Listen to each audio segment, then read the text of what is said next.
I say here at Kajun Reseller, you give me an offer and I'll take it with no problem. I got an offer. I got the dollars. Let me have it, please. I got the dollars. Let them have it. You got the dollars? We got the offer? Let them have it with no problem. Let them have it.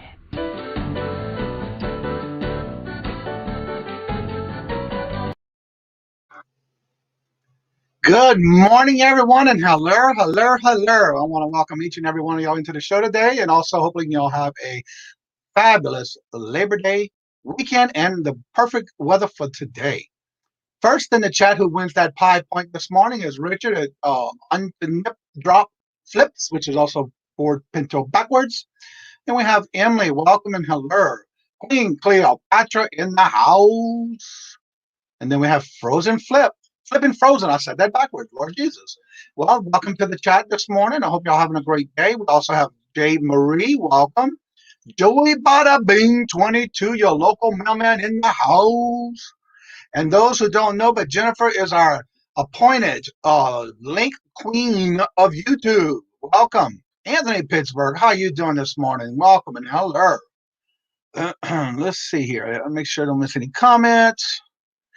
First, would like to say thanking each and every one of y'all for coming and spending this time today on this Labor Day weekend. And again, it is the first day of the week, so we'll go ahead and get it started, and the show must go on. And for some of you who may not know yet, there are some changes coming above. Starting this week, we will start looking for, if anyone's interested. I do have a few people that want to reach out, and we talked about it. But if anyone is interested, I do want to open it out to everyone. Starting tomorrow, Larry will be doing the bingo show, and then myself until we get a new replacement, because no longer this week. Victoria decided that she needed to improve her things in her life. And one of the things was that she was cutting back on some of her videos. She wants to better herself, her life, and her well-being. And so with that being said, she is going to be starting a whole new channel. That's why she decided to do this and kind of reevaluate her channel. And so she will not be with us anymore on the bingos starting tomorrow. So we are looking for someone else who may be interested in coming in and taking her place.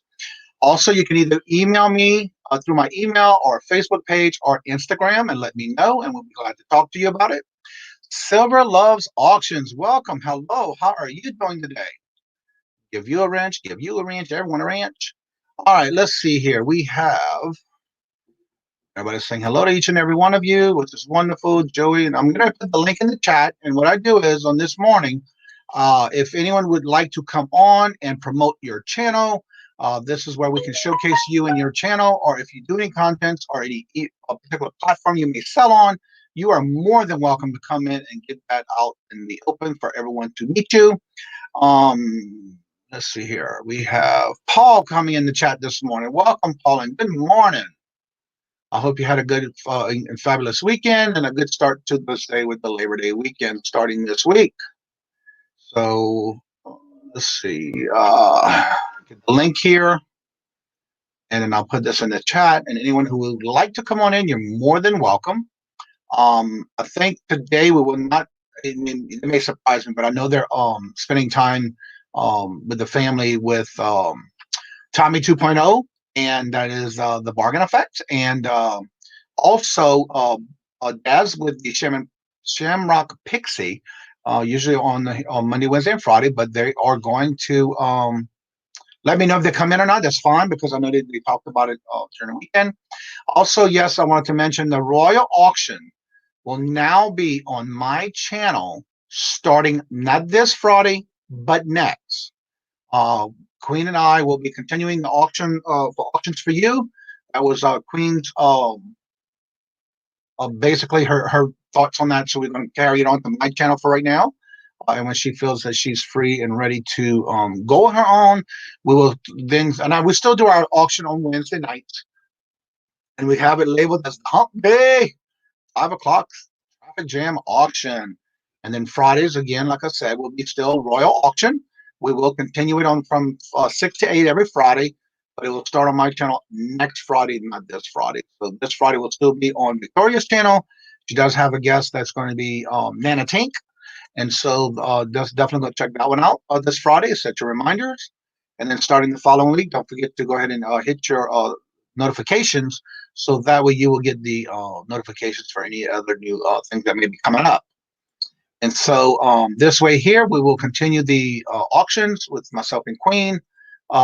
Again, starting the following Friday. I want to say that is actually the 18th.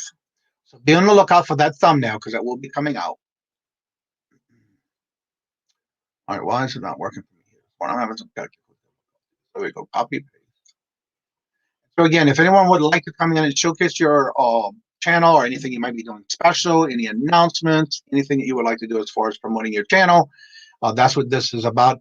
With all the shows that I do, including the Saturday show with Larry, we basically like to showcase.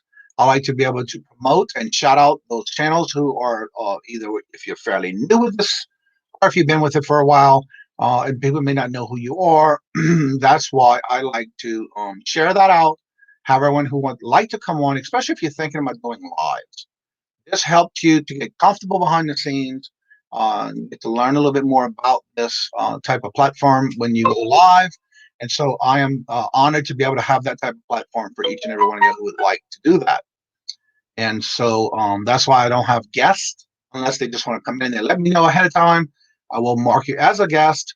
And then, of course, I'll put you on the thumbnails as well. Let's see, lost my internet. Oh, no. I hate it when that happens. Paul, my boots are actually doing really well. I actually this weekend, my goal was to get. I had a lot that I bought of. It was like 6 pounds of jewelry, and it was considered a mystery box. And I got it for $20. Might have been 25 at the most. And I've been going through it, and I've been selling a lot out of that auction already, of that item I bought online auction. So when I went to my booth Saturday morning, I went and brought some more stuff out there and rearranged my booths again and cleaned it up and that kind of thing. But I also put signs out for 20% off. And I will go back tomorrow, because I've been tagging and listing and inventorying. I had a total of 514 pieces of different types of jewelry that I'll be bringing already labeled. And what I do is I basically just put it on a display that I have in my booth. And it seems like that has been moving really quickly. So I'm bringing more inventory tomorrow. And then now I can take my signs down for that sale. She wished she had this in the Netherlands. Well, maybe that one day, hopefully. Nobody is doing this of auctions here that I found out. Oh, I'm sorry to hear that. I know, like I said, we're going to be doing it every Wednesday night, and it's 5:00 p.m. Eastern on my channel. If you look for my thumbnails, all my thumbnails are already done for the week, which I did those yesterday, because I had some last minute things I had to change on some of it. So I did that. And then you can set your reminder for those. And then again on Fridays, starting on the 18th, I will start having another thumbnail within my week for that auction as well. We're always looking for guests. So if you ever want to come on and you would like to showcase and do an auction with us, you can email Queen Cleopatra or myself to where we can set you up on the calendar that we have to use for the guests. Honestly, nobody's doing it. Hey, Gina, how you doing? Hello. Drinking some more. Love it. Most of us shipping around the world. Yes, I do too as well. In fact, I just had an order go out this morning that I packed and shipped, ready to be shipped actually, because mail doesn't pass today. In case if y'all did forget today, because it's Labor Day, there will be no mail passing today. Most of your banks, or all your banks, will be closed as well. I did pack all my orders this weekend. I just happened to find that I had one. It was one of those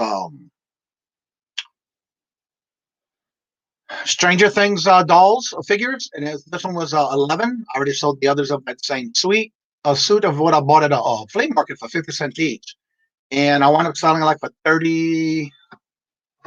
It sold for $46.85 total. So yeah, that was a good little sale this weekend. But I have all that already packed, ready to go. Let's see. And also, Robert Krennic's in the house. He was doing some things, and so he's home for the day. He's off today. He got back home yesterday from Virginia. So he's here to share the support in the chat. Maggie Doodle in the house. Good morning, Maggie. Hope everyone's having a good day. Do you like? I love chicory coffee. In fact, Robin and I, every now and then when I can find it here, but it's very hard to find. And when I do, I usually mix it with a dark roast community coffee, and then that makes it last a little longer, but it gives it a good flavor with community coffee. Yeah, I need to get some more. Robin loves that chicory as well. Yeah, once you get that chicory flavor, you love it. You're not gonna go back to anything else. That's one thing I do love is that chicory and community coffee. Smoked hickory and chicory, so on. But it's community. And there's also another one,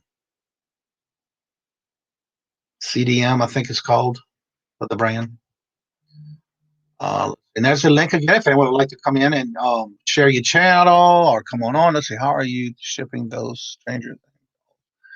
Just listed a couple and do. Okay, what I did was because it's going overseas, it's going actually through global shipping through the eBay account. And what it is that I double bag it because when it gets to mine goes to Kentucky. So from what I'm understanding, when it does get shipped, no matter what you ship it in, they take it out of there and put it in a new box or new bag or whatever the case may be when going overseas because they are putting their own label on it when it gets to Kentucky. And most of your time when you do a shipping overseas, they will put a different, they have a reference number on the shipping label. And like in this case, it gives them a reference number to that particular item. But what I do is I bubble wrap and then I take filler paper on the empty part of where the cardboard is, and I take and fill that with some paper fill or box fill. Then I bubble wrap it first. Then I put it in a suffocation bag, and then because it's going for an overseas delivery, I then put it in another bubble mailer, and then I put it in another bag to where bubble mailer to where it's a bigger size, but I still kept it under a pound. To where once they get there, they're going to take it out of there anyway, so it has its original bag without a label on it. And what they do is they basically put what's called the reference number and that person who purchased it, and that's how they know where it goes to when it gets to that global shipping site in Kentucky from me. Let's see here. And there's a link if anybody would like to come in. Let's see. Sales slow this weekend for me, about everyone else. Mine is about average, but I've also been running a sale. I run it typically 3 times a week. I'll run one the first of the week for 2 days for about 48 hours. Then I'll do one in the middle of the week for another 48 hours. And then at the end of the weekend, I usually run Friday, Saturday, and Sunday, ending at around 6 o'clock my time, where depending on if there's a holiday, like this weekend, I started it Saturday, and it'll end tonight actually at midnight, for the sale that I'm running right now. So, and usually what I do when I do a run of sales, I usually do some with tiers where I do like 30, 25, and 20% off. But when it's something that I'm trying to move before fourth quarter, which is right around the corner on October 1st, I then run a larger sale. But I do anything that's over 160 days into my store, and that's when I put those on the sale. And I want to get those out of the way. All right, where did we go here? Yeah, CDM. It's Cafe Des Moines, right? Robert's plug it in right quick for me. I like that. Yes, sales are slow. Typically, this weekend is very slow. Yes, and it's like that because of the fact that the holiday and people going out last minute, going out of town, that kind of thing. Last time we went to New Orleans, we bought a box from everyone. Yeah, they even have a warehouse you can buy stuff from on Airline Highway in New Orleans. Absolutely horrible for sales. Yeah, it's so sporadic, especially with the holidays, and a lot of people are going back with kids to school, and so that kind of thing. All right. Jenny says, advice for anybody: do you ever go below standard on eBay? It kills your sales. Do not ever go below standard on eBay. I was only like 1 point off of the metrics and went. Oh wow! Yeah, I've never been below standard, so I keep mine above or at the trending price, depending on what it is and what that trending price is. But 9 times out of 10, I just go with what I want, and then I also do the promotion. If I'm running a sale, I don't go higher than 2%, and if I'm not running a sale, I'll do 4.5, and that's across the board. Anybody has any particular topics or questions or comments, we can talk about it. Any suggestions or questions you may have, you're more than welcome to put that in the chat as well. You're welcome, Jay. And so I will periodically go ahead and put the welcome. Let's see. Who do we have here? Mr. Paul in the house. Hey, how are you? I'm doing great, and you? Good, very good. That's I was good. gonna ask you what the temperature and everything was there, but it just makes me jealous. Well, I can tell you this much: when I woke up this morning, it was 56 degrees. Oh, I would love that. Although 56 degrees here, they're wearing snow parkas. Oh, not here. Yeah, I know. And then right now it's 68 degrees. Nice. Yeah. Nice. Yeah, I can't wait. I can't wait. Yeah, I was out of my shorts this morning, walking the dogs out with no problem. Excuse me. Let me ask you a question about the antique booths. Yes. Because I told you in the past too, in the last few weeks, that I've done interviews with 2 antique malls. I have yet to edit the videos and put them up. One place looks like hell, and they'll give you racks and everything to put in a space if they had a space. Right. The other one I went to is gorgeous, but you have to supply all your racks and your lockable cases and everything. Right. Which scenario did you use? Did you just use, an empty, here you go, here's a 8x10, do your stuff? On the first one I did, it was basically where I'm at, they have a lot of bookshelves. Like if somebody wants to start small, they have periodically throughout the whole antique shop empty shelves, and they rent those shelves by the space of that shelf. So if you're doing something small and you're just starting out and you don't have a lot of big things, that's where you want to start. Those can range anywhere from maybe $25 to $50 for just a bookcase display, which they're supplying it. You just can fill it up and then do what you want with it. Then when it comes to booths that are bigger than just a display, like for example, the second one I have, the only thing it has in the booth is a back mesh on the back of the booth where I can hang things as long as it's flat. Okay. And then on the front side of that wall, there's a board and a small shelf that goes right behind it, where I can put things on the back of that shelf. But you can do anything you want when it comes to where I'm at. So you basically have to ask and talk about it to the person or place where you're looking at. And so with that one, I have shelves around the sides and above it, because I have these cubes that I can use and fill and raise up high. Then I have another smaller one right in the middle, so I can fill all the shelves up with no problem. Plus, I can even hang things off the tree because I have a tree display in my booth that is part of the booth. I can hang anything off of there if I want, or as long as I have a tag on every piece of item I have in my booth. Okay. On the back side, where there's a shelf at, there's an aisle that comes right behind my booth, so I can put things on the shelves or pegs, as long as it's flat for people to see on that side, and then as long as my everything's tagged. Yeah, that's my biggest thing. I mean, I would love to do it. I would love the better looking place, but I don't have racks or shelving. And especially, I mean, if you put something expensive in, because the beautiful looking place does not have cameras, and they won't allow you to put a camera, because then she said, well, no, because then everybody will want to do it. And I guess maybe their electric bill will go up. I don't know. I can't see a camera taking a lot of electricity. Right.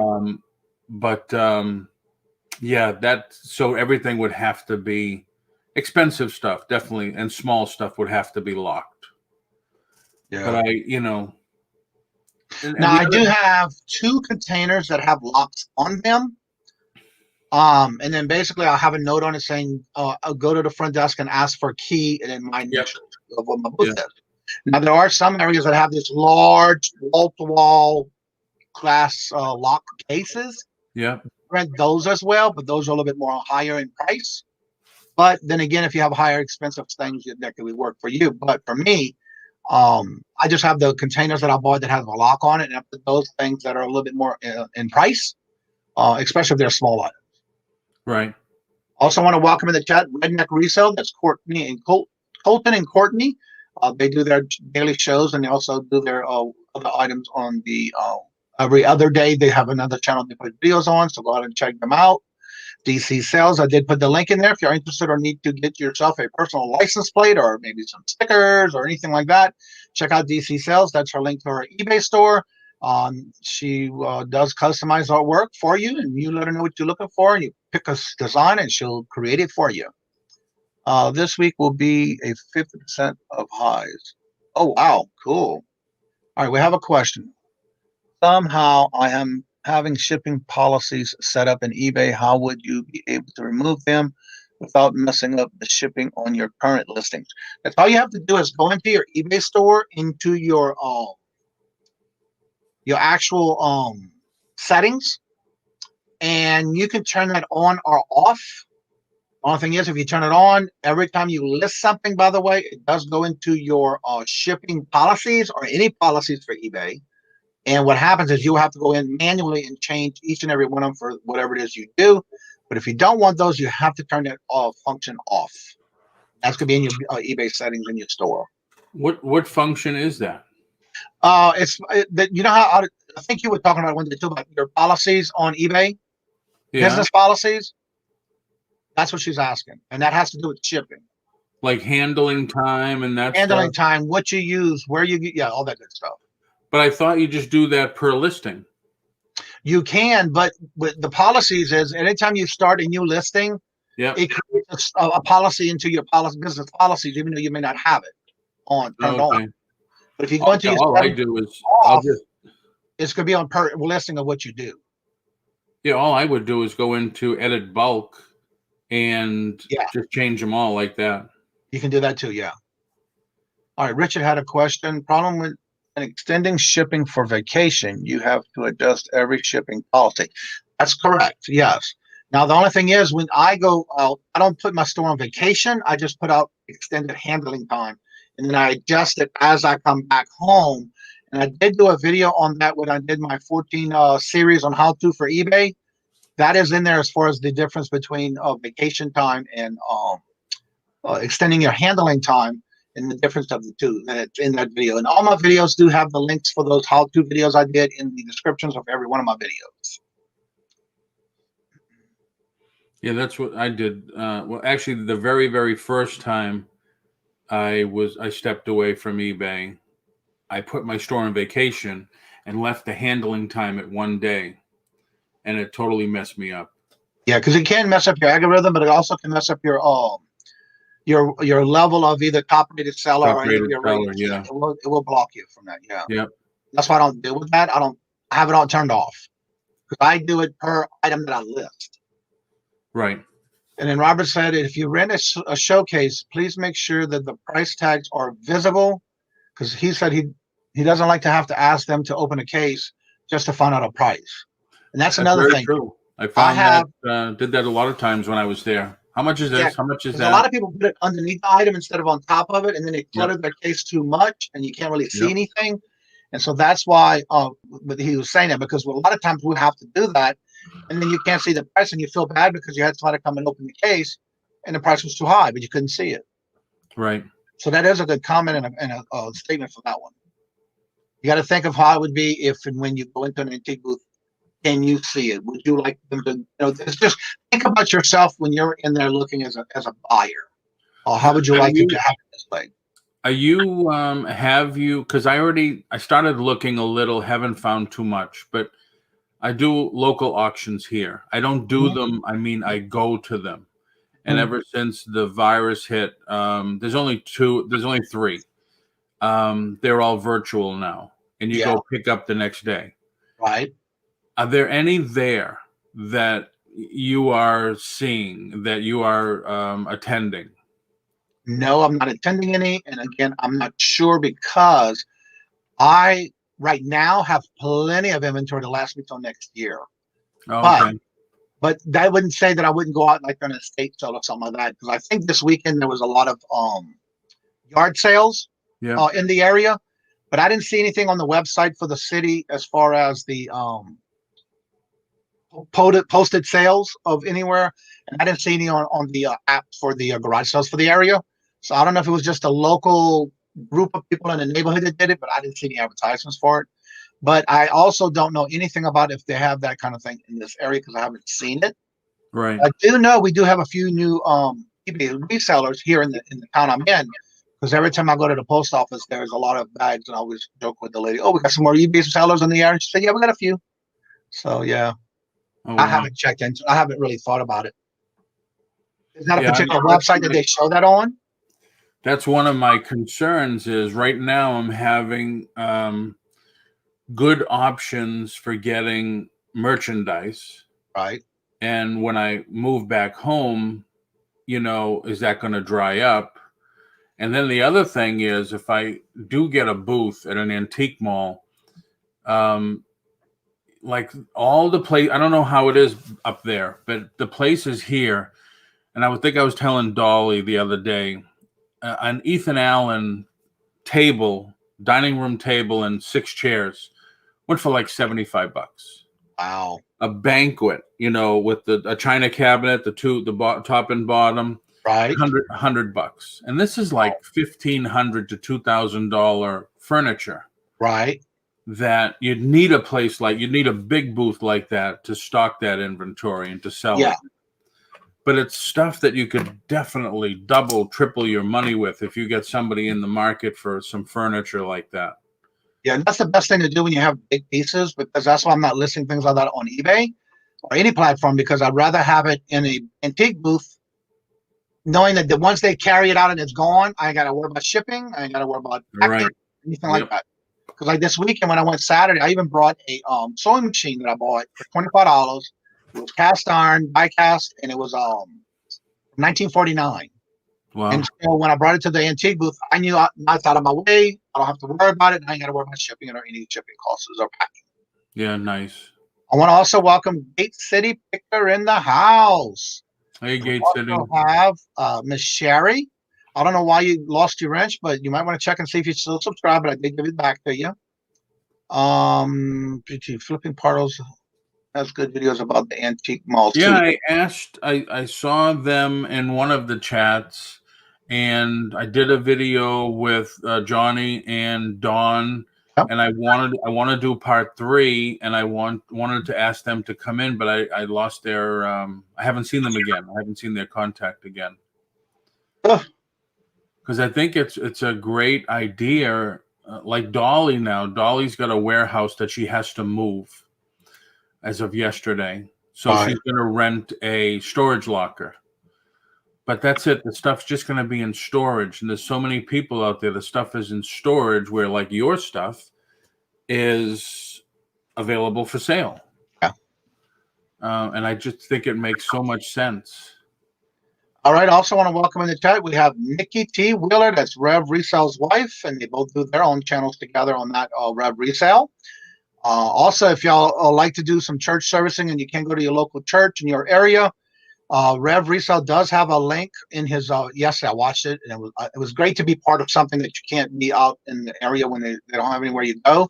But if you have a place you would like to go, that is the place. Check out Rev Resale. He does have a channel where he's a pastor at a church, and he does do his live sermons online and on Facebook. That's cool. Yeah, I did watch it yesterday again. I love it. Yeah, so much. Jennifer, have you met your watch hours yet? Because I'm still playing your list in the background. I do like doing that for others who need watch hours. All right, John, I just wanted to come in and say hi and talk to you a little. Okay, and I'm also going to mention the next announcement that we have a few other people in the chat. Starting this week, there's some changes coming up, and it has to do with Victoria. She already announced her items this morning about what was going on, because on Tuesday she will no longer be doing bingo. I do have a few others that have been contacting me already, or we've been in the process of talking about it. But if anybody's interested and would like to become a host with me for the bingo fun night on Tuesday nights, please reach out to me. All my information is in the descriptions below, but you can also reach me through my email, Facebook, or Instagram. And I would be honored to have a talk with you in reference to if you be something you'd be interested in. And it's very fun, and it's free for those who watch and play. But there are some detailed things you have to do while you're doing this as it rotates on each channel. We try to rotate it no more than every 3 weeks. Still need almost all of them. Did YouTube, I'm sorry. I thought you were up there in the numbers already. Well, now go up, Paul. Did YouTube finally tell Victoria she's got way too many channels? You're only allowed 24, and you're way over that. Well, she announced it this morning. She had a long talk with Todd, her husband, and what they're going to do is she's been wanting to start a new channel, but in the midst of their discussion and talking about it, he felt that it would be best for her to maybe step back on some of those others that she's doing. Yep. So she's going to stop doing the nightly shows for bingo or auctions after this Friday.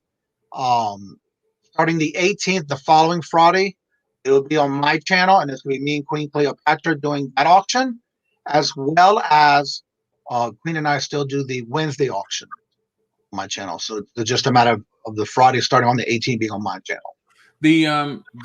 Before I go, the two places I went to had the auction, the Antique Trader magazine newspaper in their in antique malls. Yeah. And I was looking because they have it by section. And where she is, there's a ton of places. She should look into that. Yeah, everywhere you look, the only recommendation I ask that if you decide you would like to try to do something like this, check your local area antique malls and ask them. They will be glad to tell you. Look around and see if there's any open booths first. But also ask them, the person at the front desk, because sometimes they'll have a list of things you can and can't do. Right. What I did was I basically went in and I asked them, and it's like, okay, what is the requirements? Do I have to pay taxes? Do I pay fees? Do I pay a percentage?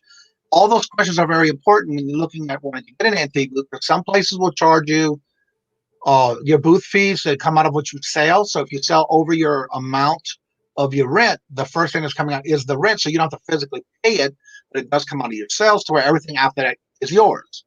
And so every month you'll get paid with that. But if for some reason they have, where in mine, they pay the taxes, so I ain't got to worry about that.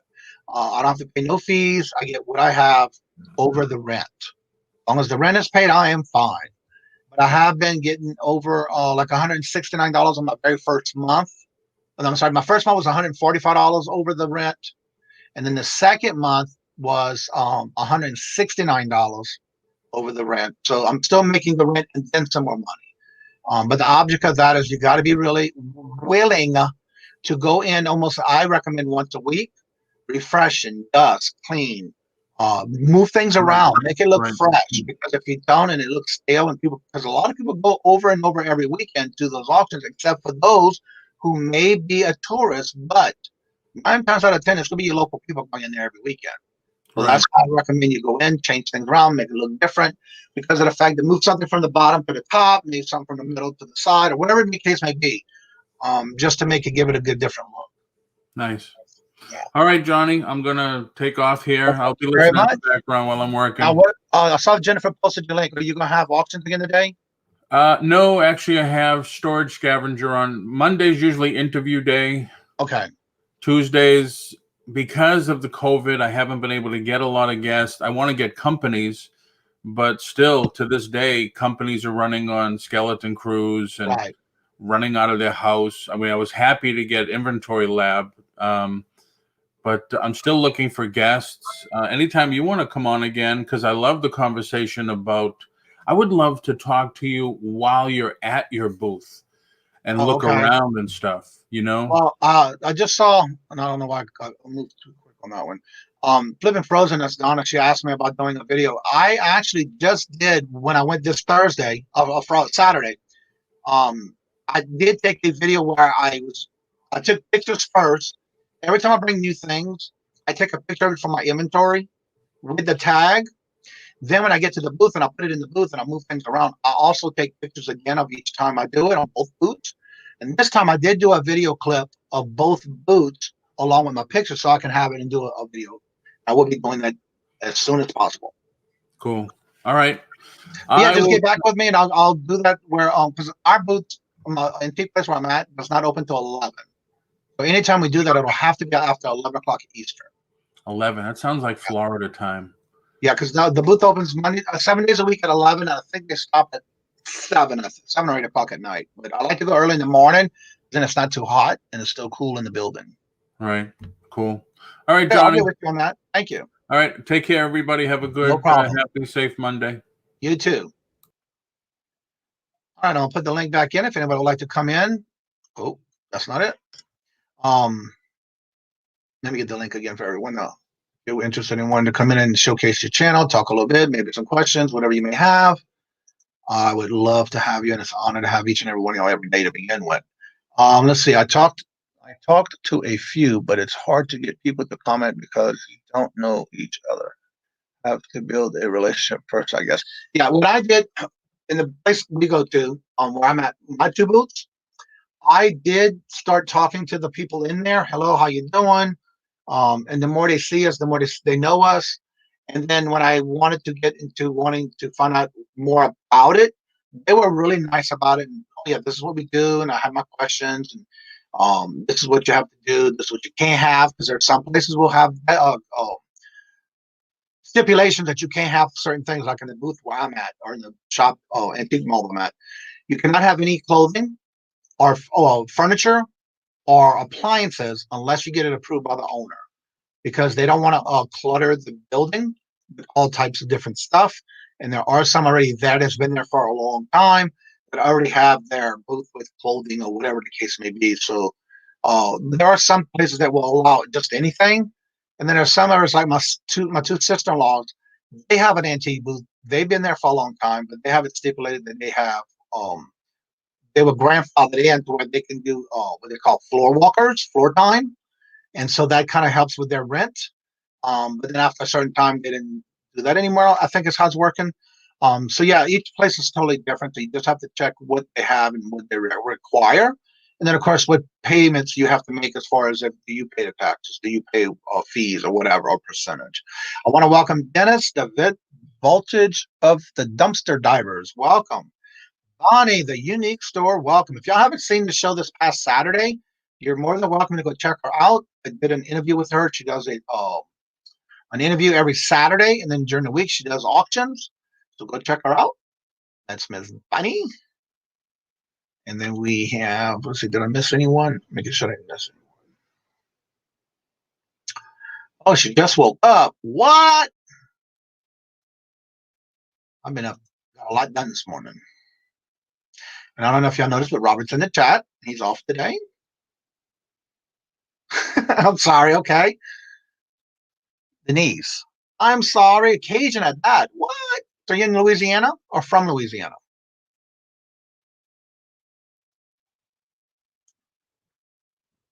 I understood. Okay. I am so sorry. But I have the link in the chat. If you're more than welcome to come on in and we'll talk about your channel, put your showcase your channel.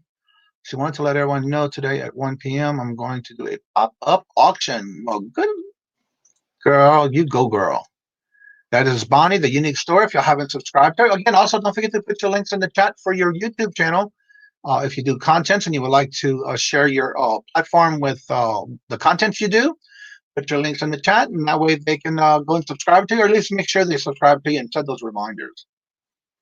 But also, again, back to what we're going to be doing. Queen Cleopatra and myself, we're going to still keep our Wednesday shows at 5 on the auction. And then on Fridays, starting the 18th, we'll be doing our jointly royal. It's still going to be called the Royal Auction with Queen and myself. And again, we do have guests come on. So if you're interested and you would like to become a guest to sell whatever you want on your auction, Queen and I are talking about different things and different themes.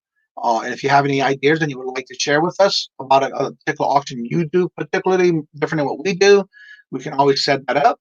And so you can email myself or Queen Cleopatra, and that way we can get you on the schedule for a guest, and you're more than welcome to do that. because after this Friday, it's not going to be on Victoria's channel any longer. This will be her last royal auction. So that'll be changing over to my channel on the 18th. Be on the lookout for that one for the next week when we'll have the thumbnails all ready to go, like I do by Sunday morning of the week. And if you have any guests, we'll make sure we have that on there for y'all. And so be on the lookout for that. And then, of course, I'm also looking for anyone who would be interested in wanting to join me with bingo. As of right now, I do know that Victoria's Adventures in Reselling will no longer be doing our bingos with us. So tonight it is on. Tomorrow night it's on Larry's channel. So make sure you subscribe to Larry LL Stash. And then tomorrow night, like I said, will be on his channel, and then I will do it the following week until we get the third person to come back in with us. Because what I like about it is that it gives 3 different channels the opportunity to do the bingo. And that way we share it with each other as far as that bingo fun night, which is something that everybody seems to like. And again, yes, it will cost as far as your shipping and you whatever items you want us to give away as an auction item. As a gift for those who win. And that's all according to what you may want to do. So that is some of the stipulations when we do that. I am with you guys on the 18th. Yes, you are. Yes, and you will be our first guest for when we go live on my channel. Well, I'll talk to you more about it then, Bonnie. Thank you. I have someone else who's supposed to email me, but we haven't heard from him yet. But yeah, just reach out to me and let me know if you're wanting to do that. And I need to write that down. Because if I don't, I'm going to forget it.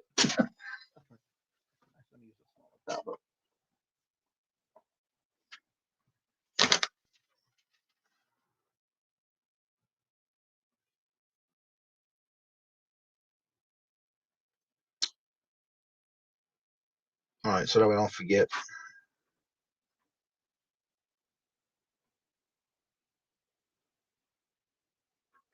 All right, so make sure I don't forget. Write my little notes down of what I got to do. Yes, there is a lot that's going on this morning, but that's why I'm putting it out there. This way here we can let everybody know the changes. I did do all my bingo, my thumbnails for the week already. I just had to go back in and change some things for the auction this Wednesday. But Victoria is stepping down from all the extra activities and different channels. She's going to be concentrating. She is going to be coming out with a new channel that she's working on. So that's why she felt that it would be best for her to do that. And she's still going to be doing the Nana Tank special Thursdays and then Fridays with Lisa. So that way y'all can check that out as well. But she will not be, of course, she's still keeping her morning show. So yeah, it's just a matter of letting everybody know. We were waiting for Victoria to mention that on her show before we said anything, because that was not my place to do so.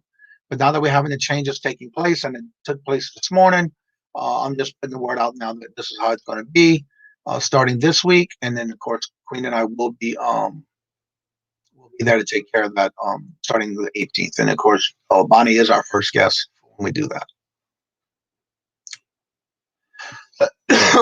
Don't forget to put the link for your channel for your never mind, it's already up there. Jennifer's got it. I should have known. Before I can look up, I saw it was in there already. Shamrock Pixie Des in the house, just waking up. Well, you deserve it. Y'all had a little weekend off, and that is definitely understandable. But yeah, we talked about some goals and things like that last Friday, and so this way here. Let's see, Johnny, I am with you guys on the. Thank you. I'm just getting caught up with some of these messages. But yeah, Tommy and Des are doing some family things today. But if they want to come on, they're more than welcome. I know she said they were just waking up. We talked about goals and accountability last week. And we continuously do that every day or anytime that somebody wants to get into a accountability of maybe some goals or things you want to reach. So that's another thing. We do talk about that occasionally or whenever they want accountable for something they want to make a goal with. And that's including anybody who wants to be part of it. We do that for that reason. And then, of course, I did all my goals for this weekend. I accomplished the 514 pieces that are tagged and labeled and inventoried for my antique booth. And then I have my listings from the weekend, and I already started my listings from what I got ready for today. I've been averaging about 18 a day now, where I do the pictures, the drops, and then the next morning when I wake up, that's when I do both of it together and then get it completed and listed and activated on my. And again, if y'all didn't see the show Saturday night, check out and subscribe to Bonnie. She is the Unique Store. The link's in the chat. That way you can check her out and make sure you subscribe to her and then check off the 3 bells for notifications. That way you can get the notifications because she does a, actually I saw the thumbnail already for this week where she does the guest dirt. It's like an interview type thing of dirt on reselling. And so that was a pretty good one. So our weekend did not go the way we thought it would. Tommy is still sleeping. He was. Hope they had a good fishing trip. And if y'all didn't know, also Des does the Saturday morning shows at 12 o'clock p.m. Eastern, I believe. Where I watched it, so I'm not 100% sure of the time. But if you check out her channel, she does a great show in reference to those who need a platform and feel comfortable in sharing your information on the depression. That is a great channel to go to and have a great support system. And she's got the channels linked in the chat. Make sure you subscribe to the Shamrock Pixie, Bargain Effects, Tommy. They're both on our shows during the week. And today is a holiday, but I told her we'll still go on with it and that they can do whatever they like. And then we'll have one in the next one. Was it just really? Yeah. She talked about that in her Saturday show.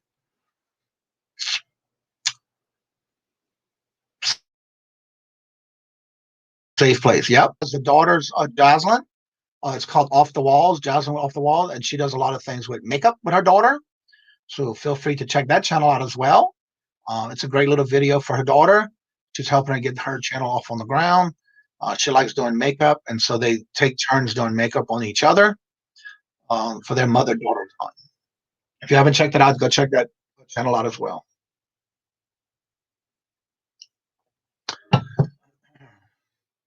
If anybody has major plans for the day, I know I'm going to be barbecuing today. We'll be having some barbecue. That's what we eat. Hot dogs, burgers, sausage, pork, and potato salad. And of course, I'm going to do garlic bread too.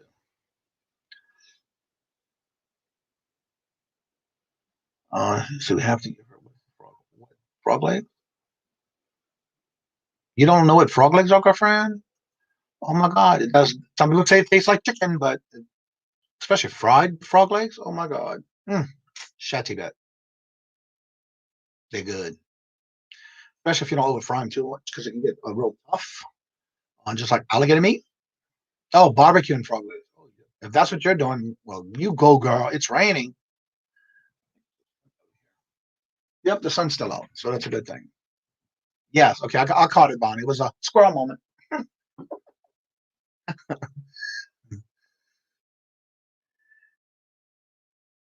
Let's see here. If anyone would like to come on and share your channel and showcase what you're doing on your channel or any special events, there's the link. You're more than welcome to come back in the chat and come in on the screen, and we'll talk about your channel and promote your channel. That's what I like to do on here. Is basically you're the one that I'm doing this for, to where I want you to be able to showcase your channel. If you haven't seen Jennifer's videos lately, she's got a lot of jewelry because she's been displaying and showing her videos. Yes, that is so true because I do enough for us to have leftovers. If I can do something else with it.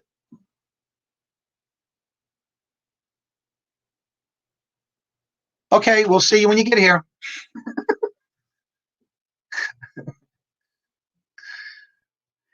And of course, we welcome the flipping accounting. I didn't know if I missed them. I just didn't see it, maybe. I'm so sorry if I skipped you. But welcome and hello and good morning. Who do we have in the chat today? Here's Miss Daz. Good morning. Good morning. Good morning. And hello, Jello all. I wanted to say, too, I know you thought in the comments Saturday when I was in your show. Your hairstyle was so nice that day. The way you did it, fixed it up. Well, thank you. All I did was wash it, go to pull it up, and it decided it wanted to do its own thing, so I just left it alone. It was nice. Yeah, I was like, well, look at her.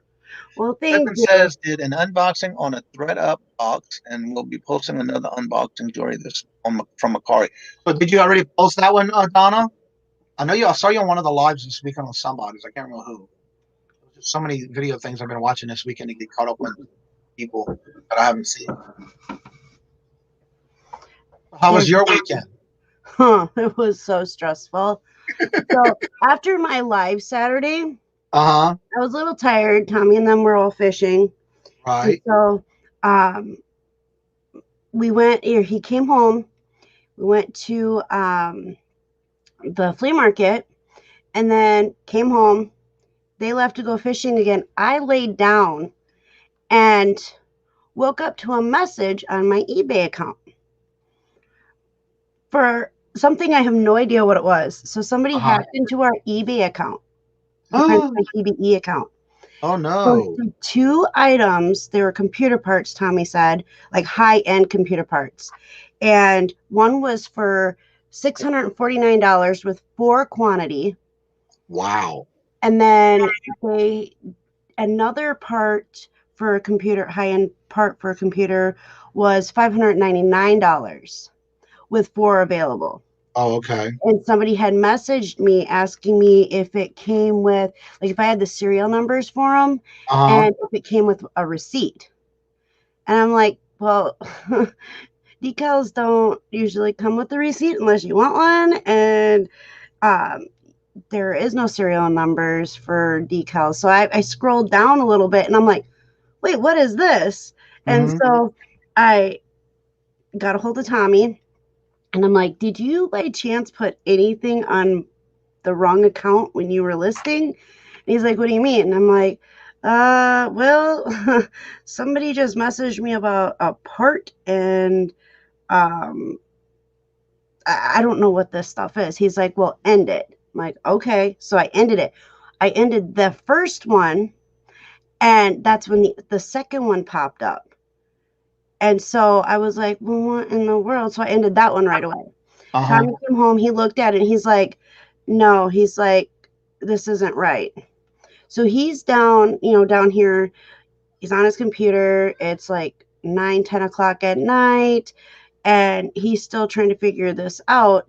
Well, he tries to get a hold of eBay, or not eBay, but PayPal through their messaging system, and can't get a hold of anybody. So yesterday morning, he gets up, tries calling, can't get a hold of anybody on PayPal. So while he's down here trying to figure out what was going on with the account, they had drained my PayPal account. Oh my God. And let me tell you, you want to talk about feeling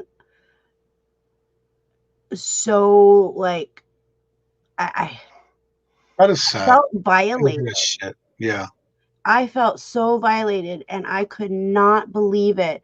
So, but Tommy was messaging through their PayPal's automated service. Yeah. And finally, last night, I don't know what time it was, but finally last night, they went and put the money back on my account. The thing is when they wiped out my PayPal account, they put it on a prepaid Visa card under my name, under our address. Oh, wow. And I'm sitting here, so I go through all my cards, and I'm like, I don't have a Visa card for one. The one I do have is through Amazon, but I'm like, what the heck? And then Tommy was able to realize, or he figured out, because he did a lot of digging. He found out that it was a prepaid Visa card, and it was under my name, under our address. He's like, are you sure you didn't take? I'm like, really? I was sleeping during this whole ordeal, because I had fallen asleep. And but we finally got everything taken care of late last night, And I mean, I got my money back. We had to, let me tell you, do double verifications on all Just your gonna ask you if you accounts. did that. Yes, we changed every password. We did every two-step verification possible that we could do on each account. And Tommy, he's like, well, my account didn't get hacked, but he's like, you know what? He's like, boom, boom, boom. He goes and changes everything on his account as well. The big stores, we call it. And let me tell you, it was such, a horrible feeling. Like, I cried Saturday. I did. I am not going to lie. Most people know that I'm a crier, but I really, really, really cried hard because I felt, I didn't understand. And I felt like somebody had just like ripped everything that I worked hard for away But from another me. thing too, when your YouTube channels, when you're doing a video, and this is just, I don't know if you know about this, there's a couple of places that will tell you that they can help you with your videos and things like that. And they'll be the first one to comment before you, even though, like I do my thumbnails every week before for the full week, and every single time I always have somebody who's going to go and make a comment before it's even published. So that's how I know for a fact that those are scammers. And when you have a certain comment or something, I go in on the three dots and I report it and then I remove Yep. it. Yeah. Never click on any link that someone puts in your comments on a video. Oh, no, exactly, because you don't know what those links will lead to. I just had one Saturday that I found, and it was not a so clean site, Yeah, I have that on and every one of my videos. Yeah, I know what and you're talking and, about. and I'm like, this has nothing to do with what you're trying to give me to go to or get me to go to. So I was like, report, delete. Now I've only had that happen like twice since I've had my channel, and I started my channel in October 31st, 18. And Well, I went and so, removed it, and for some reason they think they're gonna be slick and come back with a different name, the same thumbnail. Like, okay, come on now, really? right. Anyhow, money from Mars in the house. Welcome and good morning to you. Also Good saw morning. another person, Tyler Exchange. If y'all haven't checked out his video, he did a really awesome live this weekend. It was so cool to be part of his live this weekend. I finally caught one that he was doing. But check out Tyler's, and that's his link. Jennifer already, she's so quick. That's why I tell her she's our link queen of the year. She's so quick at that. And so, yeah, that's pretty bad what's going on. And I hated to hear that when somebody has to go through it because they're not the first one. No, and Yeah. we didn't say anything. Um, I did talk to my girls though, but I just, the thing is it was very, very stressful. And they kept telling us it was going to be up to 10 days before they can help us. And I'm just like, no, but PayPal did take care of it really quick. They did find out that, through their little investigation thing, even though it was automated, they um, They did their corrected the fact. investigation, and I got the money back Well, within 28 hours. I think what it is with eBay or PayPal is they're automatic telling you it can take that long. Mm-hmm. But it depends on how fast they can find the actual problem and clarify it. You know what I'm saying? And so Right. that way, in very few instances, I've ever seen it go longer than that. I think God have not had that problem since I started doing eBay from day one, including Mm-hmm. PayPal and YouTube. I have everything on two verification method. See, and that's the thing, Tommy sets everything up, and I am very, very, very thankful and very blessed to have a computer genius I'm the in same my way, life baby. If I because don't know some Robert, I need this help. me and I'm a type computers. of person, I will try to do what I can, the best I can. And once I get frustrated enough and I can't do it anymore, I am stepping away. And Robert, I don't even play, because I know I did it one time, and I was like, I was trying to be, I watched him do this tons and tons of times. I made it worse. So when Robert does tell me to help me like that, I ask him, could you please let me see what you're doing and tell me what you're doing step by step, so I know in case if it happens next time and you're not here, that I can handle that. So he's really good at it to where he lets me know, and then again I'll follow him to make sure. And thank God it never happens again, but you never know. Yeah, you never know, So we did. We changed everything, and I told Tommy that when I, am on my channel, I have a few choice words for the creep that did what he did to my eBay and to what's up, man? Hello, Good morning. and to my PayPal. How's it going? It's going great. Jennifer says, okay, that half a naked lady following around comments. Yes, I did see that, and I've been seeing that in every one of my videos, even before. What I do is I go in, report it as a pornography, and then I delete it. Yeah, I just talked to another really good friend of mine, and she'd never experienced it before. And this weekend she put a video up, and she was like, "What do I do?" And she's like, "I've never dealt with this before." And she's like, they're like the last 3 videos this has happened. And I'm like, you got to report and delete. That's all you really can do. And the more you report it, the better chance they're going to have of catching the person. Now, I found if I go and report it and then delete it, and it comes back again, it goes into my spam folder. I don't know if you know, but in YouTube, you have 3 folders on your comments. There is one that says spam. Is there? Yes, but if you have to go into the original one that makes a comment on your show, on your videos. Make sure you go to the 3 dots. Make sure you report it first. Yeah. Then you can delete it. And then 9 times out of 10, they'll come back with a different name, the same thumbnail. As long as you keep doing that, and after that, it'll come into your spam folder. And yes, YouTube does have a spam folder. If you go into your channel, your YouTube link, your YouTube channel. You go to the top where it says comments to the left. You tab on comments when you're in your studio. At the top, it'll stay unread, read, or spam folder. Spam on the top 3 tabs. Okay, let me. So please tell me, Sean, that you do not go to those links.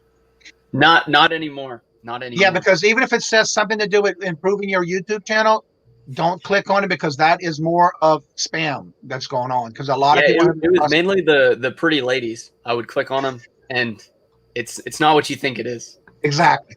I don't click on the link. And when you're new to YouTube, it's like you don't get many comments, so you're kind of like, oh yeah, I got a comment and a like and a heart. What I usually do is I don't open the link, but I will see the name and go to their profile. Like if they have a channel, you can go to that without having to touch that link. You'll be okay. But 9 times out of 10, they want to spam you, and that's what that is. And I get them probably like maybe 30% of the time. I was getting them when you're really new, you get them all the time, and then now I don't get them so much. But yeah, I just report and block or whatever. Well, what you do is you definitely can block it, but you also want to make sure you delete it from your videos because you don't want to get any comments. For sure. That's the channel you're going for and you're striving for that. That's different. But no, not the contents that we're doing. So how was your weekend? Did you get a lot of that listed that you were trying to do on the live? Which live? With all the one shoes? that you were doing, when you were doing the shoes and the backpacks and all that. You were trying to get some listing done, and you had. Oh yeah. So right now I'm actually printing all the labels. So you all hear my copier kick on because it's a behemoth of a copier. It's a business copier that I got from work. So yeah, I'm just putting labels on packages. I got them all like, just kind of ready. And my brother-in-law's coming over in I think like half an hour, so I'll have to jump off here. I'm actually going to teach him how to do eBay. He wants to be a police officer, but he has to wait until he's 21. He's 19. Right. So I'm going to show him. He'll probably just kind of shadow me and probably do some photos and some easy stuff, and then I'll eventually teach him how to buy, because if he can buy stuff while I'm working, I do work full time. If he can buy stuff at garage sales on Thursday morning and Friday morning, that's going to give me a pretty good advantage for getting a jump on some of them other resellers in town. Right, exactly. Now, did he already set up a store, or are you going to have him start all that? I don't think he has a laptop. I think he has like tablets and stuff. So I think what I'm gonna do is show him all the like boring stuff of reselling, like photographs, listing, cleaning, and organizing.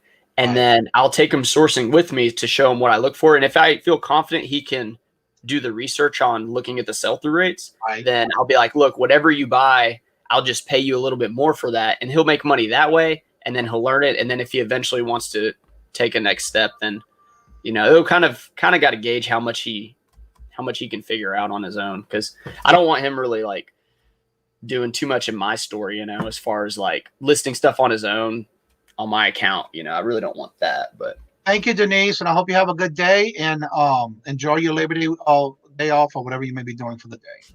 Much love, dear. Much love. Yes. For free. Much love free.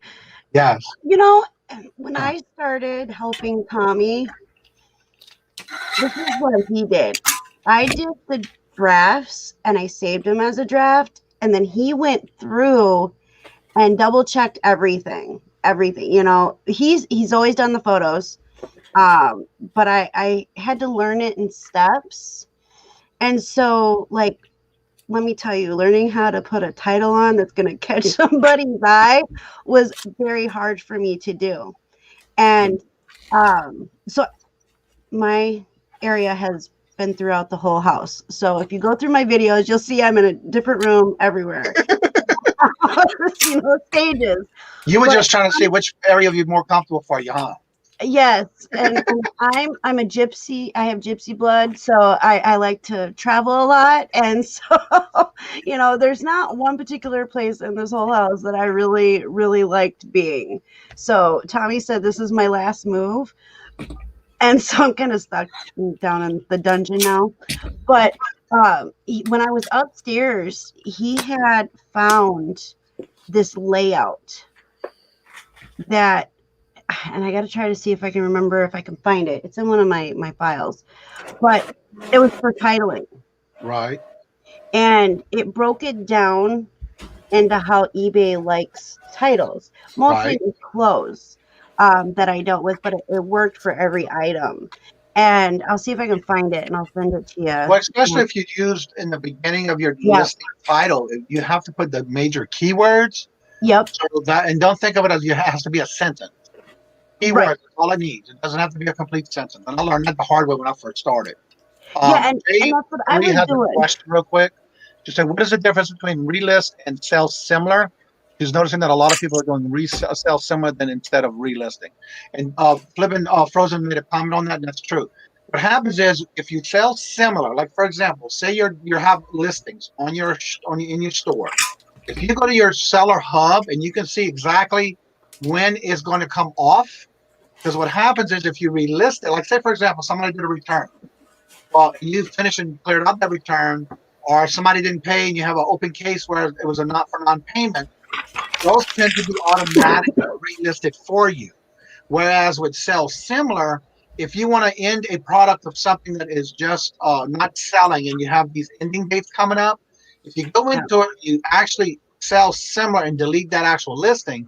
It gives you fresh eyes on that listing, but it also gives you a new ID number or a item number for that item you're selling. Then it puts you back in the algorithm where it's going to bring you to the top again as a new item in your store, to where you'll get more traction when it comes to suggesting things in your store. Yeah, I hope that helps. Yeah, I love the sell similar.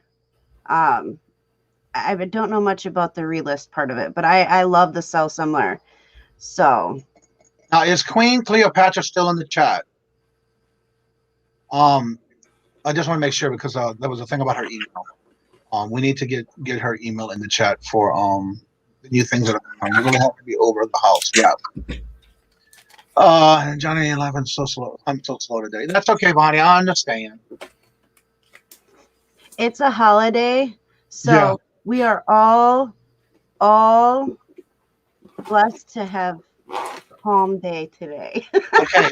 DC says it really well too. She says, for Jay, this is as a brand new listing. All new listings go to the top of the search. Relisting is restarting the same listing and keeping all the same metrics. You just keep all, and when you do that, you keep all your viewers and watchers on any particular item. Whereas if you relist it, it changes everything, and you lose all the watch hours, you lose all the viewers, and then you get a whole new number for when you relist it. That's the difference. See, I noticed like if I have decals that, you know, haven't sold or anything like that, and I sell similar, I tend to sell the decal, you know, and so I like that. I like that kind of thing. But that's me. Right. And everybody, you're going to find what works best for you in your business, whatever works best for you. Not everyone's, what they're doing is best for everyone, but eventually you will find for yourself, not only like your routines, when you start doing a routine, whether you're listing, taking pictures, or going through your store. Another thing I do every morning, when I'm having my morning coffee and I'm just waking up, I go through my messages in my eBay store. I also go through each and every item that I have for watchers and sending out offers. But the biggest thing I do is I also look and see any new items that I need to relist, and I make sure I go back and do my feedback.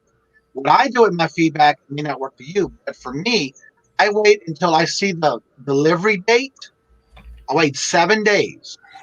If I see that it's been delivered and they have not come to me with a feedback, I will then go to that item, put a feedback in, usually just a comment, thank you, very fast payer, thank you for your purchase, or something quick and easy and simple. And then when I do that 9 times out of 10, that makes them realize, oh my God, I didn't do a feedback. Let me go back and get the feedback. That's how I do that every morning too when I'm having. That's pretty good. How often would you say you get feedback on your sales? Like half the time, or? I want to say it's 50-50 when it comes to doing it on the first, when they do it first. Yeah. And 50-50 on those that I do when I go back every 7 days. But it seems like the more I do it, the more I get feedback. Yeah, that's good. But also what I do in all my orders that go out, unless they specifically tell me, please not include any shipping or listing the shipping package list, the things that are in what they bought, and it'll go in their package with a thank you note. And with them asking if they have any problems, please reach out to me first. I would love to be able to handle it. Before you give me any feedback, I would be glad to help and handle that in any way you like. And then 9 times out of 10, I don't have many that do that. And 9 times out of 10, I get my feedback. And it's always a good thing. Every now and then you get back. I didn't know about leaf feedback until just recently. But, you know, I'm still pretty new with, you know, learning everything on this end because, you know, I do the prints by TBE. And so Tommy was just kind of, when I first started, you know, Tommy was just taking care of all the back end stuff, like leaving the feedback and, you know, just taking care of everything. And now I'm like, I need to learn. So I've been he's been teaching me. And so some things I catch on really quickly too. Other things I'm still like the, what is that? Promoted listings and all that other stuff in that section, running sales. He still has to show me how to do that because I've only done it once. And so I don't know, like, I don't remember how to do that part, but like, I'm able to find a whole lot of other stuff in the store behind the scenes. And so don't give up on your brother. He will do good. Oh, my brother-in-law?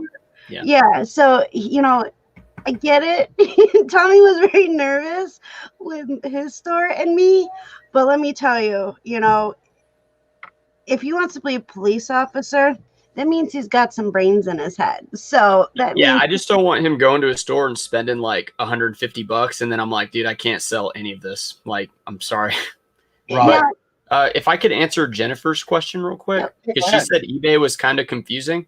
I've kept mine really simple. So whenever I get an item, I look up the comps, and then whenever I decide to list it, I select sell similar on their listing, and then I change the title, the size to what I want. As far as relisting the item, I have mine automatically relist each month.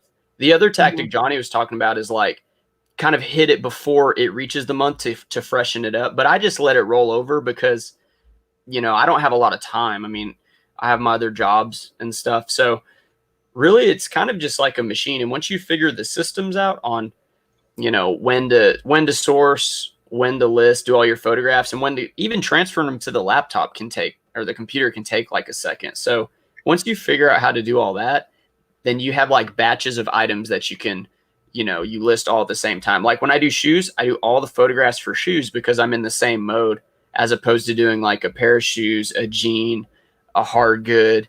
And then whenever I'm listing it, everything is so like fluid. And really that's whenever the things speed up. Whenever you have like phone calls coming in and you're checking YouTube, and I mean, those are all, it just like turns your brain into another mode, and you really start slowing down. So I don't run sales. I do send best offers. Anytime I see an offer, I'll send like the 5% off. That's the minimum you can send. And eventually you start remembering what amounts those are. So if it's like $19.99, you send them an $18.99 offer, because that actually like freshens up. And I believe eBay will send traffic, because a lot of times I send offers, I'll get full price sales from a different buyer. And that's why I send offers every time. So. Yeah, Tommy does that too. He'll go back and forth with somebody, and then all of a sudden somebody else swoops in and buys it. And he's like, wait, I was just talking. He's like, oh, it sold for full price. So he's like. And that's what I like about it too, especially when you're doing that in your store and you're going to do sending the offers, even as low as 5%.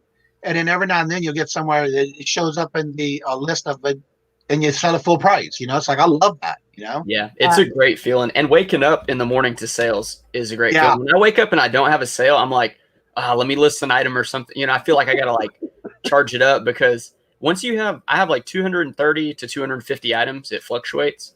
And from that amount, like I typically have a sale a day. But, when you wake up and there's a bunch of sales, like it's a really good feeling. Like it gets your morning started right, Well, the best thing about that comment is if you don't list every day, that can hurt you, even if it's just one or two pieces.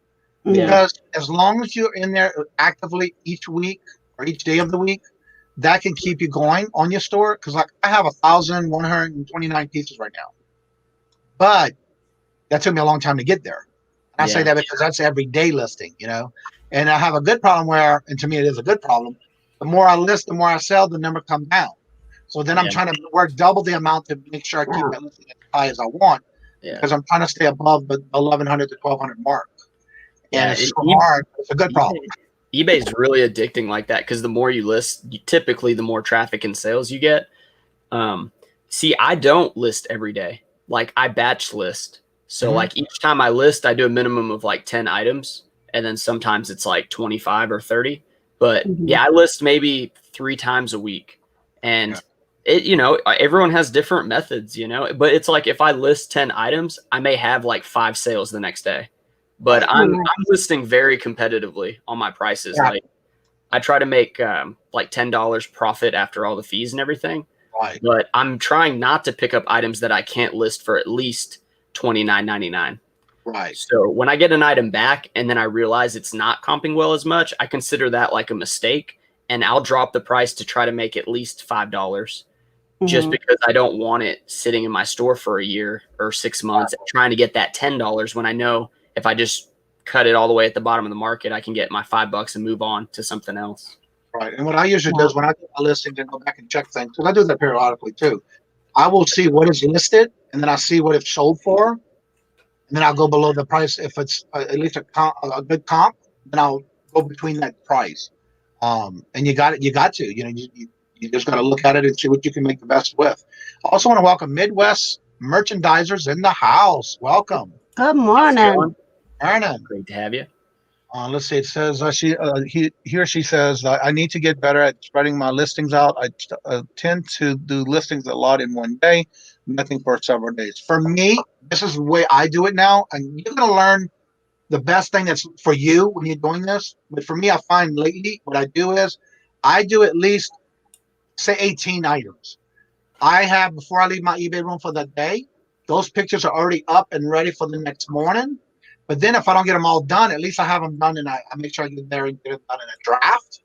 That way, throughout the week, I got items. If I'm getting busy with something, I have items to be able to marry with the pictures and the draft, where I'm constantly listing every day. So That is something that I started doing myself about a month or two ago, because I find that it works better for me now than what I did before, because I was listing anywhere from 45 to 75 pieces a day.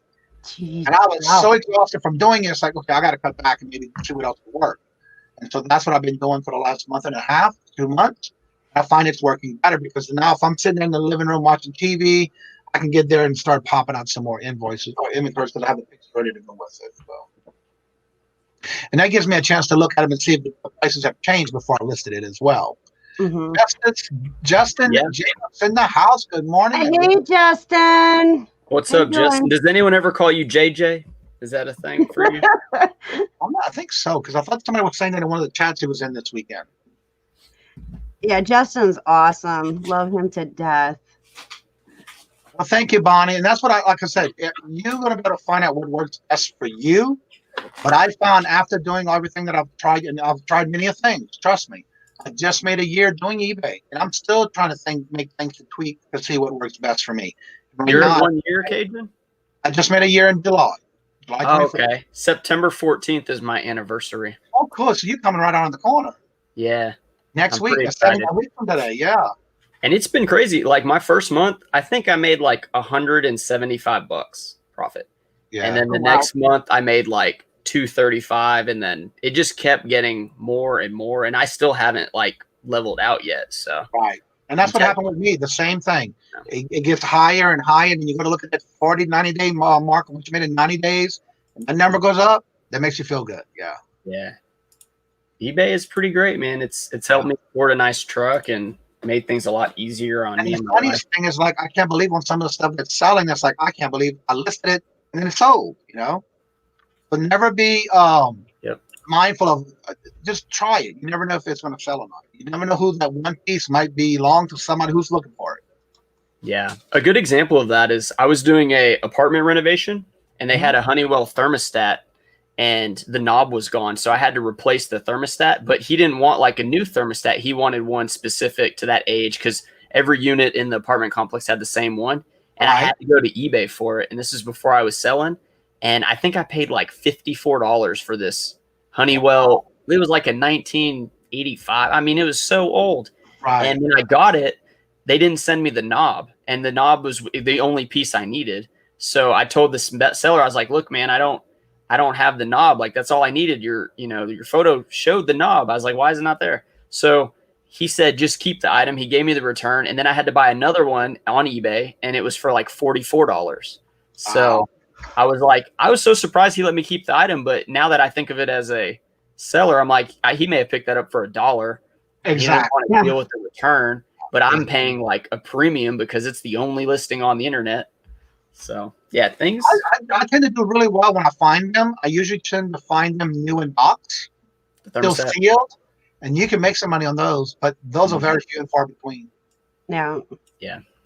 I need to make a crown for you to wear when you're talking about organization.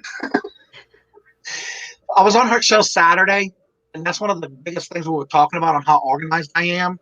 And so I basically referred her to my video on the hashtag Soyapod, show off your death pile video. And then she sends me this message about how organized I am, and it's too much and too thick. And then she needs to start working on that herself. And so now every time we talk about organization, she calls me the organizational queen. That's funny. I have no organization. I so need to get organized, but I try to get organized, and then within like a few days I'm unorganized again. So I just I want to welcome and good morning and hello to Wolf Toy 13. He made a comment about the eBay about overseas sales. I'm gonna tell you right now, my first 2 months into doing eBay, I was kind of leery about it, because I've been hearing, like, as you start watching YouTube channels and things like that, and you hear all these different problems that people are having and all this stuff. Well, when I started doing the international shipping, you can go in there and also select the countries you do not want. Like, for example, if you go in there and say, I want to do international shipping, but you want it to be only a certain countries, you can go in there and create the countries that you want. And for me, like for my example, I don't do China.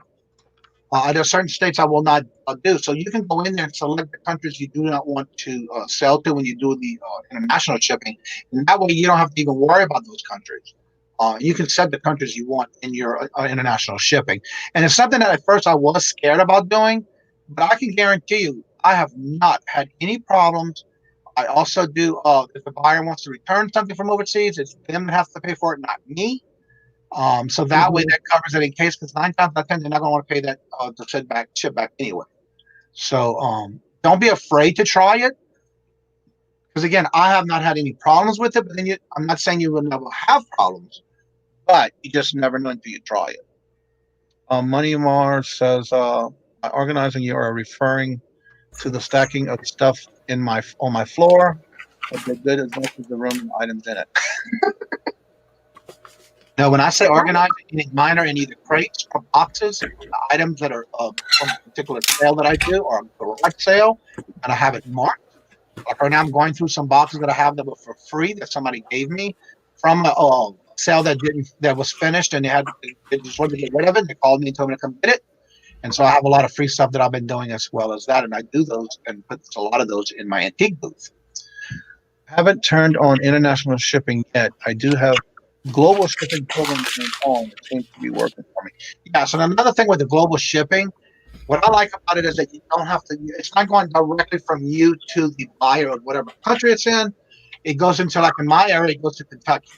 Yeah, here too. There, and then when it gets there, now remember, when you're shipping something overseas, you have to make sure you protect the package of items you're shipping within another package, because what they do is, from what I'm understanding, because I've seen videos of the way things get delivered to the other person in the country, the shipping station you're sending it to for the global shipping, they will remove that out of the package you send them with your label on it. Then they put the new label on because it's a referral. If you look on the label, there's going to be a referral section with a number, and then that person's name.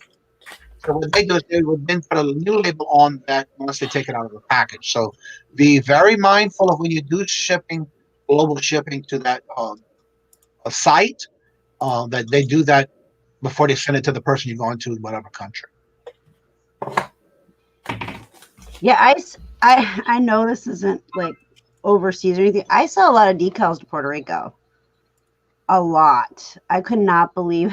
And some of the decals, I'm like, oh, okay, sure, all right, because it's just so crazy. And so I'm learning how to write on the packages, because I write everything by hand unless it's a bigger decal, but I write everything by hand. And so trying to figure out how to write Puerto Rico's addresses down is crazy. Dr. Dark Heart is in the house. Good morning and welcome. Hello. Dang, you handwrite everything? That's tough. Do you write like gracias?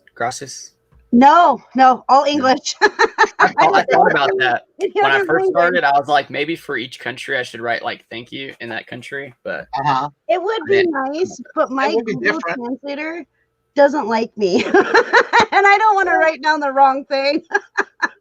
Dang. I'm telling you, me and computers are not real good friends sometimes.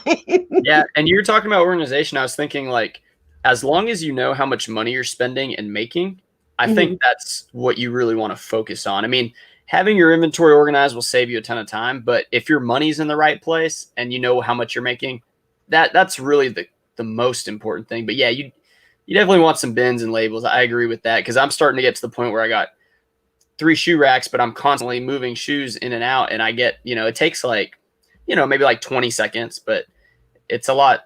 That's a lot slower than like 5 seconds, so especially when you're listing like or selling a bunch of shoes. I mean, I can't really say that I don't have any organization skills, because I do have some. Like, I have my little rolly cart with all my vinyl in it, the different vinyls, that's all labeled. And, like my tools and rulers and pens and, my pre-cut decals that I already have, those are all labeled in each drawer. And I ended up coming up with You can see like B3 here, maybe. It's a a little blurry. labeling. Okay, so these used to be inventory shelves. And Tommy had at the back of the dungeon, he knew where everything was, but I didn't know where anything was. And Tommy ended up in the hospital, and I was trying to like figure out where this stuff was. I didn't know anything about shipping. I didn't know anything about anything when this happened. And so we came up with a inventory system, which I do have to get a video. I keep saying I'm going to do it, and then I get sidetracked and I forget. But our inventory system, we put that into our eBay, so we know where everything is. It goes on a label, goes on the item. And so we are pretty organized when it comes to that part, but everything else is not organized. And what I do in my eBay, when I do my spreadsheet, my goal when I'm listing something, and depending on how much I paid for it, my goal is to have at least, and I say at least means the lowest percentage of 50% return on investment. When I do that, I try to make sure when I'm buying something that I know I can make at least double my money. And if I do make extra money, that's fine. But my goal is my percentage of ROI is at least 50%. There was some times when I first started that I was still going like 35, 40, but I finally got to that 48, 50, 54 and higher, where now it's being consistently at 50% or more. And that is my goal, to being consistent. And that's one thing I always tell everyone. No matter what you do, whether it's on your eBay, Mercari, any platform you sell on, have to be consistent, know what you're looking for, do great buys, and be consistent on what you're buying to have a better return rate on the items that you're doing. Because remember, the less you spend on it, the higher your return will be, the better you will be on making more money. But be mindful that yes, sometimes you will have to pay up for some items. But when I do that, I make sure I can at least triple my money if I'm buying something that hot, but no less than double. So that's something you have to just put for yourself in your business practice. I'm still learning like all those. I want to double, I want to triple, and so for me, I've never been really good at math. So when Tommy would start throwing these percentages, or he'd be like, "Oh, I want to like triple my money," and I'm like, I don't understand what you're talking about when it comes to, I know outside of business, but I didn't understand what he meant with business. So talking like that, I actually understood. So I have to thank Tommy, because every time we're together, all he does is talk about business or fishing. And so, and to some people that may be great in some words or fashion, but for me, that's part of the business. You need to always be mindful of how much your percentages of what you're returning your investment is on. I also want to welcome in the chat. We have Castlevania Reseller. That's my bestie. And somebody else. Where was it? There was a comment in the chat. Money from Mars says, "Now I have to know how much money I'm making. You guys are just piling it on now."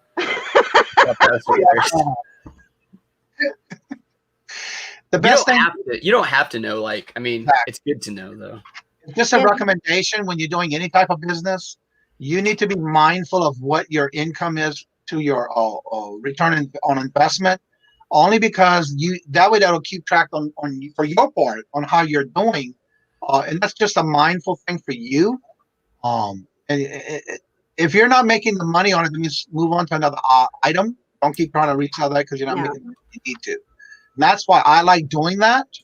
And I suggest it due to the fact that I even have it in one of my videos that I did on how to for eBay. Only because you want to make sure you're not wasting your time listing.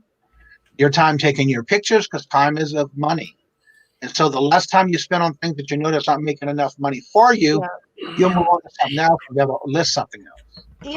And when Tommy first actually started, and I started helping him and stuff, him making a couple dollars on top of, paying for it, listing it and everything, and then making a couple dollars, that was a good thing for him. He was excited about it. Now it is a whole different ball game. He has got to make a certain profit before he can, he'll be like, yeah, I'll get this. It has to be a certain certain money amount over what he spent on it now. Right, exactly. And like oh my, right here. The unique store that's Bonnie. She says, I just know if I paid $1 and I sold it for $1, if I paid the $1 and I sold it for 15, I'm good. And that's true. As long as you know you're making a good profit, but if you're not being mindful of what you're spending and how much you're selling it for, and that is something that you have to be mindful for, because then you know, okay, if I'm doing that well on this item, I need to start looking for that as part of my niche in your eBay store. That's all. Yeah, I love, like, I've never claimed to be a reseller, and I still don't feel like I'm a reseller, but I think I'm starting, don't tell Tommy, but I think I'm starting to get bit by the bug. Yeah. Don't tell him, because I don't want him to be like, see, I knew it, you know, and I need to do it at my own pace, you know, but I think I am, because we, like I was saying, we went to the flea market, and then we left the flea market, we went to a couple garage sales, and let me tell you, if it wasn't for me being curious about certain things, I don't know if he wants me to say exactly what it is, but he picked up something this weekend that I actually gave a chance about a year ago, and found a whole bunch of it. So he's super excited about that. But don't think your secret. Yeah, he's going to go back. He's going to watch this. He's going to be like, really? Yeah. So we'll have to like figure out how to like make that quiet. Yeah. Hey, Mel, how you doing, girl? Good morning. Good morning. How's it going? Good morning. Never met you, but good morning. My name's Sean. Yeah, this is Sean. That if you haven't checked out his channel, you need to check it out. He's been doing a good bit on videos lately. Awesome. You definitely need to check it out. If someone can drop this chat, or if you can drop your chat, Sean, your link. Yeah. If not, Jennifer usually does it pretty quick. Yeah, Jennifer's pretty on top of it. Yes, she is. Monica Moore says, I can make a call to my CPA and find out how much I'm making. But she always wants some printout of figures. So something she is waiting for from me. Well, for me, I have a spreadsheet that I use, and that's why it's just something about it. No matter what business I've ever been in, that is something that you definitely just is one of the things that you have to do in any kind of business, whether you have a CPA or yourself. But there's Sean's link. Catch it and make sure you go and subscribe to him. He's a new upcomer, but he's not showing it in his videos. So make sure you check him out and go check his video.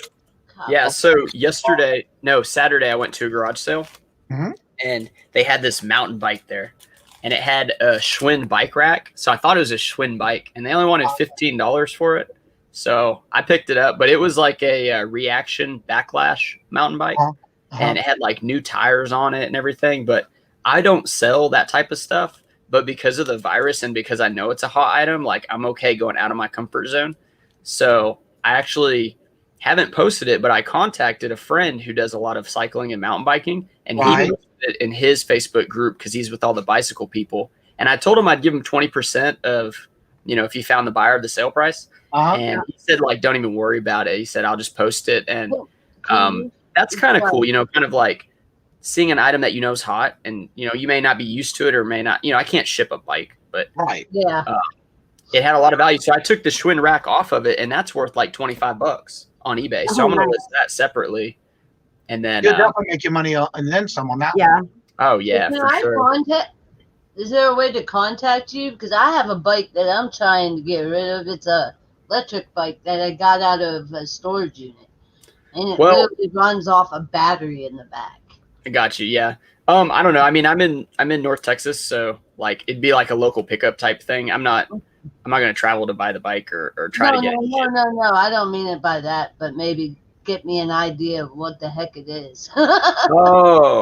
Okay. So if the bike is aluminum frame, it'll say aluminum on it. If you can lift it up like with one hand and it's like 10 pounds, it's a pretty valuable mountain bike.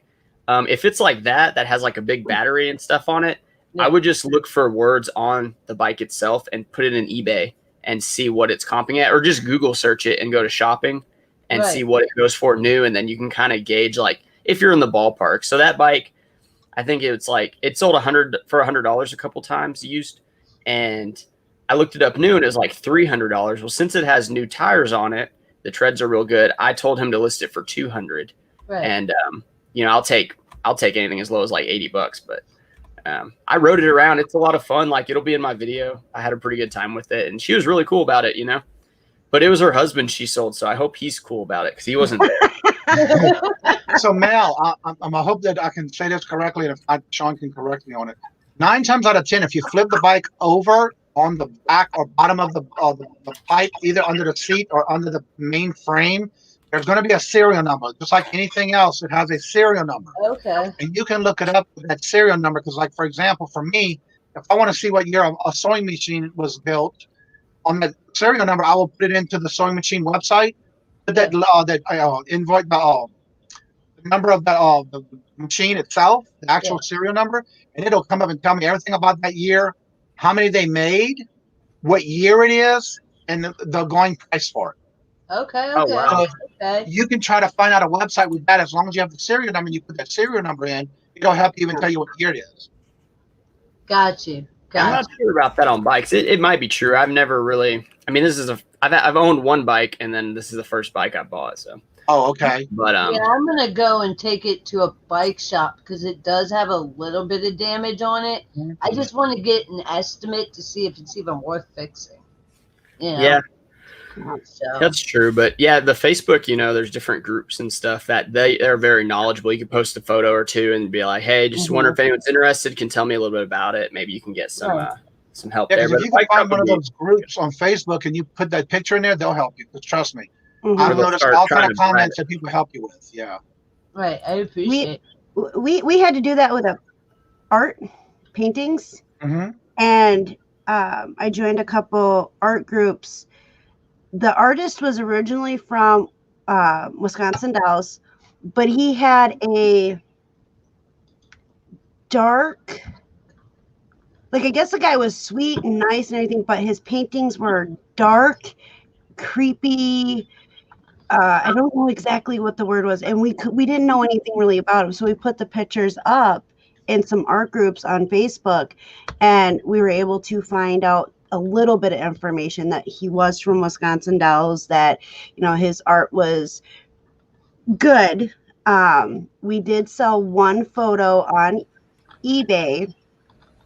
I don't remember what it looked like, but it was really creepy, and it went to California and for some good money. Right. So you can, and not every piece that's made, I found out, like with the art, is worth the same amount. So you definitely want to get out there and kind of spread out to see what people are saying, and definitely do your own research on top of what other people are saying too. Exactly, right. Because I had a figure that I thought it was something, and I listed it for one thing, and then somebody sent me an email message saying, "Here's a link you may want to check out. The figure that you have listed as this is actually this." And so what I did was I took that picture, that link that she sent me, and I went to it. And sure enough, it was a totally different name of what I listed it for. And when I listed it correctly, and I saw what the other figures were going for, I rechanged my title, changed the price, and made sure it was all in there. And I wound up selling it for full asking price. So yeah. Oh, nice. Good money, yeah. So always be able to do your research on anything that you're not sure of or not comfortable with. And 9 times out of 10, somebody will email you or contact you and let you know. That's not the first time. Somebody from my eBay store actually sent me a message saying, even on it was a little miniature die cast train card itself. Okay. And in that particular car, I listed it as something in the size that I thought it was, and he sent me this message. Look, you might want to check this out. This is actually the right size of that particular piece you have listed. And I changed it, and sure enough, it sold. So. Oh, that's cool. Yeah. For those who may not know, Reseller on the Road, he's in the chat. I don't know if you checked him out yet, but he does a lot of videos. And so you might want to check him out. That's Mr. Kaiser.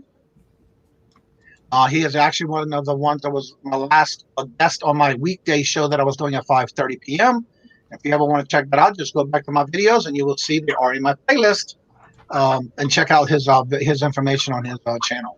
Yeah, I've been following Kaiser for a little while now, and he's on kind of another level. He's a younger guy, but he knows so much about certain items that he's willing to spend 30, 40, 50, even $100 on an item to flip it for even more. So if you guys are interested in getting like a higher average sell through or a higher selling price, check out some of the things he picks up, like his glasses, and he'll even go to pawn shops.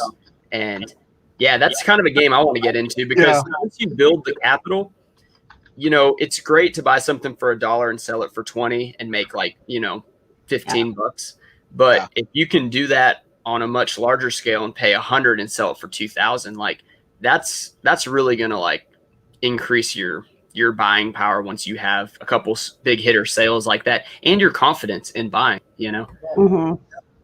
Oh yeah. And one good thing about watching other videos, that gives you an idea for, especially if you're starting out and you're looking for that niche to get into and you're not knowing what is really selling. By watching others videos about either what they sold or what they're sourcing, helps you broaden your mind on what can be possible, what can sell. And that's why I always recommend watching other channels, because of the fact that everybody's different depending on what type of they're at in the United States. It gives you an idea of what's going on in that area. And again, it may not work for you in your area, but you may not be able to find that item. But when you do, you will know, check on it to make sure. That's one good thing about watching other channels. For sure. There's so many out there too. Oh yeah. Yeah. Oh show. Okay, so I got a pair of these Nikes here. They're pretty cool. So it's a youth size 7. These Nikes, I got them from my sister-in-law. She just gave them to me. I typically don't pick up youth shoes, but I'm going to look for the women's size. I believe it's a 1.5 sizes larger than a youth size. Have you looked on the tag and the tongue on the inside of the shoe? Because sometimes it will have an alternate size for you. Yeah, it's just the UK and the Euro size. But I think I'm going to look up like women's 8.5, because I think that's going to pull up like a lot more on eBay. Like there's 8 listed for this youth one with 0 sales. So it's really not an item I would pick up at all. But because it was given to me, I was kind of like, we'll just throw it in the pile and see. But if you guys don't know about that, youth sizes, I know a lot of people pick up youth 6s and 7s, more like in women's shoes, like girls youth 6 and 7, and then they just convert it to women's and they have like a much better chance of selling it, because, you know, there's not many kids buying on eBay as opposed to mothers and women. So that's a little thing that's pretty cool. Is there a particular site you go to change the version? Sometimes I'll just go to like Nike, like size chart, and kind of go like that. But as far as youth to women's, I actually haven't done it very often. I know Brittany from Essential Endeavors was telling me about it. So I think it's a 1.5 size. That's kind of what I've seen in a bunch of videos. So I'm just going to describe the shoe, because this is called Team Hustle D7 or something. So I'm going to type in like Nike women's use Team Hustle 7 and see what pops up. And speaking of shoes, have y'all got to see the last video that Joey Bada Bing 22 did on shoes that he got a return on? No. Skechers Shape Ups. Yeah, he bought these thinking it was new. He didn't actually test it to see if the sole of it was in good condition, because of the fact it still was new. He thought it was new. He listed it as new, and he gets it back as a return because the whole bottom of the sole came apart. You always got to be mindful of checking the soles on the bottom sides of the shoes to make sure they're not corroded, even though they may be new. You just never know how long and where it was sitting on them. Right. Yeah, I used to wear those shape ups all the time. Let me tell you. I picked these up, Johnny, yesterday. I was trying to get a hold of somebody. I wasn't very sure about it. 50 cents for each car, and there's ones from the 80s and the 90s and the 2000s. Oh wow! I got 100 for $50. Yeah, that's a good deal then. Especially if you got them for 50 a piece. He's got I also want to welcome in the chat. We have Glenn from South Louisiana, in the Louisiana area of Swamp Picket. That's Glenn. Then we have Tim Powell. Welcome and good morning. We have Miss Jenny. That's JRKR. Good morning and welcome. Miss Mary. Alexis with the KIT Enterprise. Good morning and welcome. And so I also want to mention again, now that we have a few others in the chat, in case if you have not heard the news, Queen Cleopatra and I will now be doing her Royal Auction Channel Fridays auctions. starting next Friday, the 18th of this month, where it'll be on my channel starting that Friday. And we're still going to have guests, so you can reach out to us and ask, let us know if you want to be a guest on any of those auctions, because we do one on Wednesday night. And we'll keep the Friday night one starting on the 18th. And so you're more than welcome to email myself or Queen Cleopatra.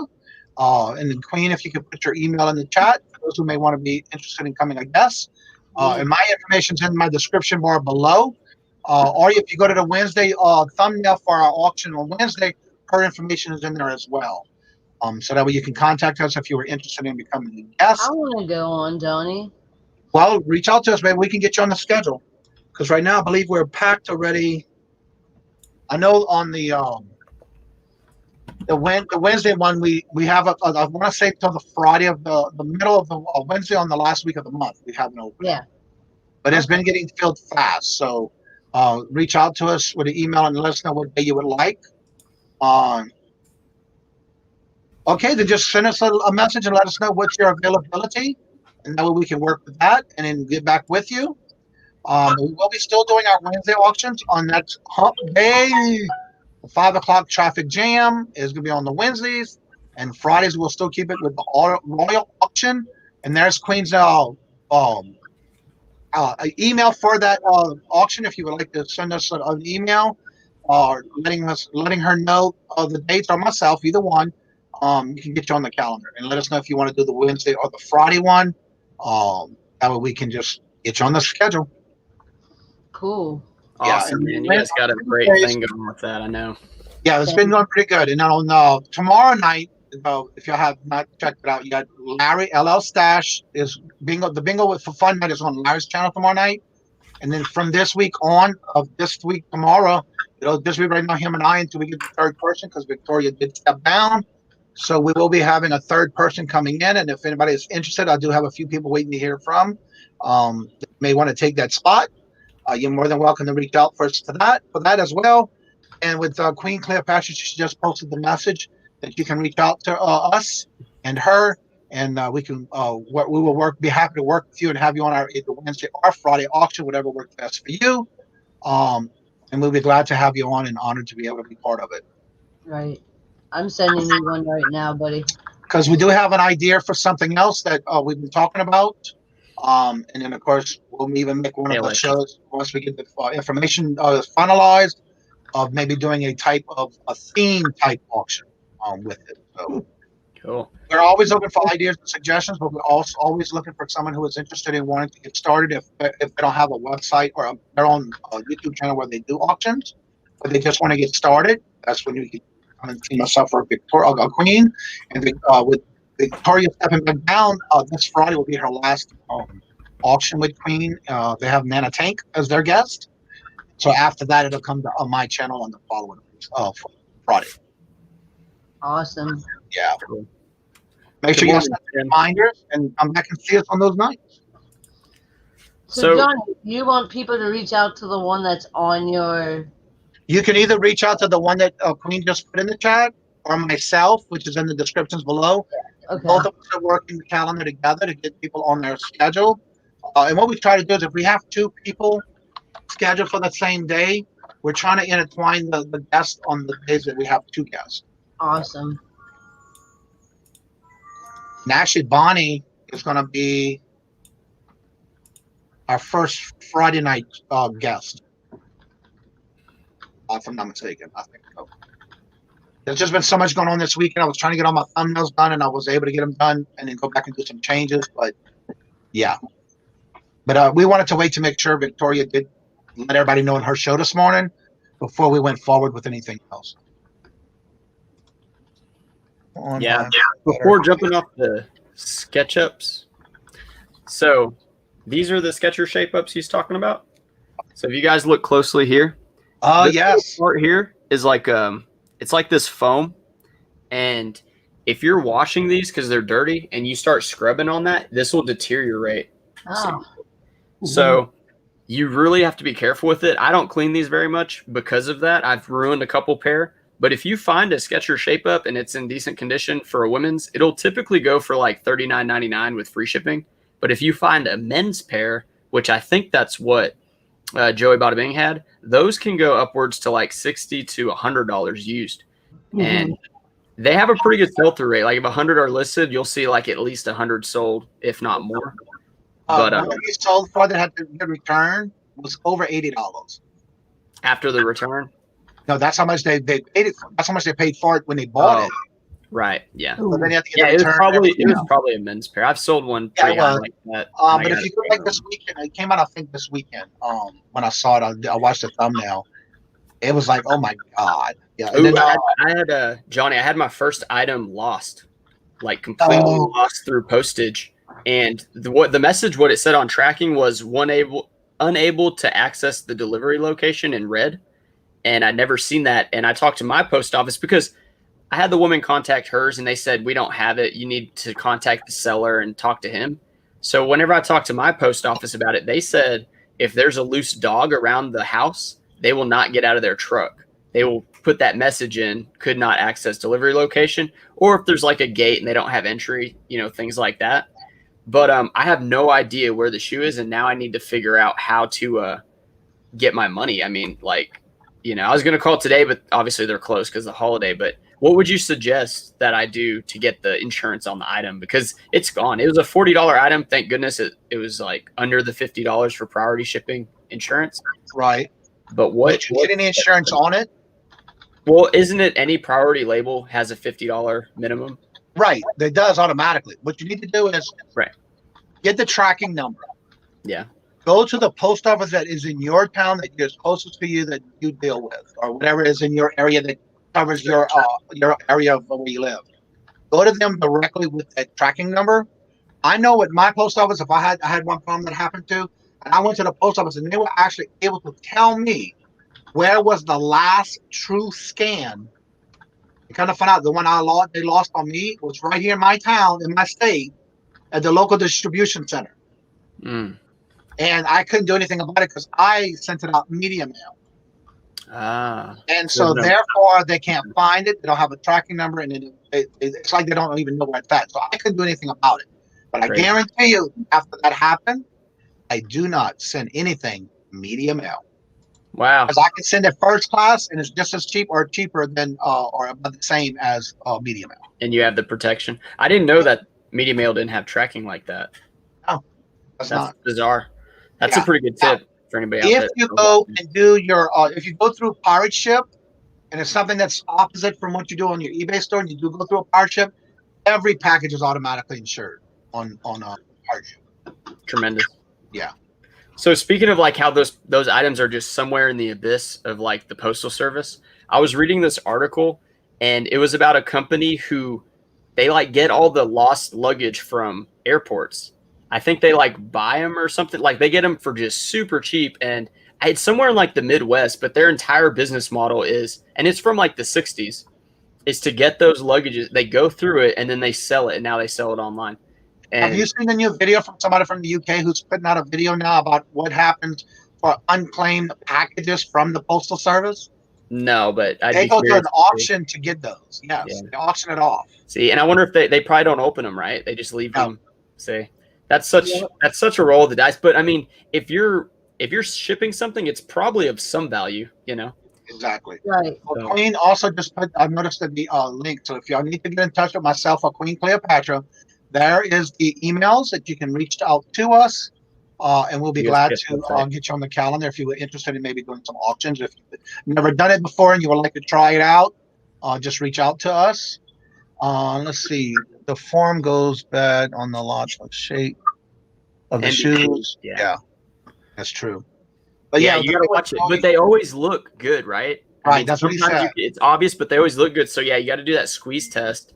And I hate like doing that in the store because sometimes you'll just damage it and just have to put it back or tell the people, hey, this is damaged. But yeah, it's good to kind of like fold them and see, especially on dress shoes too. If you see that leather crack or I mean, ideally you want to pick up the leather soles, not the rubber ones. But if you see any type of like anything damaged, just walk away. It's really hard to repair if you don't know what you're doing. And then Midwest Merchandiser had a good comment there about going to the website and getting the return. So that's pretty tremendous. I'm going to definitely do that because it's probably going to be a little faster. Although the people at my post office that I go to in the mornings on the way to work, they're really nice and helpful. I just, I got to like cut time out of sleep in my morning schedule to get there early to discuss this issue. So I may just do it online like they're saying right there.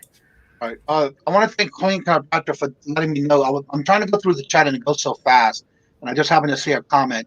I will get in touch with you, Glenn. And also I need to get in touch with Key Lime Kisses because you both mentioned about being able to help with that.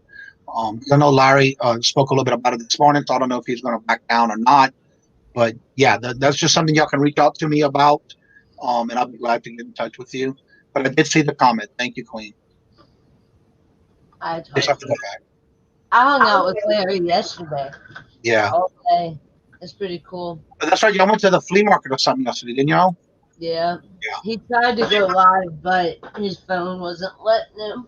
Yeah, I know he said he was going to do it if he was able to get service. Yeah. Yeah. So tomorrow, the way we do bingo is it's going to be on Larry's channel tomorrow, which is LL Stash. And then you go on and you basically pick your numbers from 1 through 75, and you pick 5 numbers. Those numbers you need to write down, but you copy them and paste them on our side. And basically, you keep those numbers for the whole game of that night. And then every week, you can pick new numbers or pick the same numbers. It's whatever you want to do.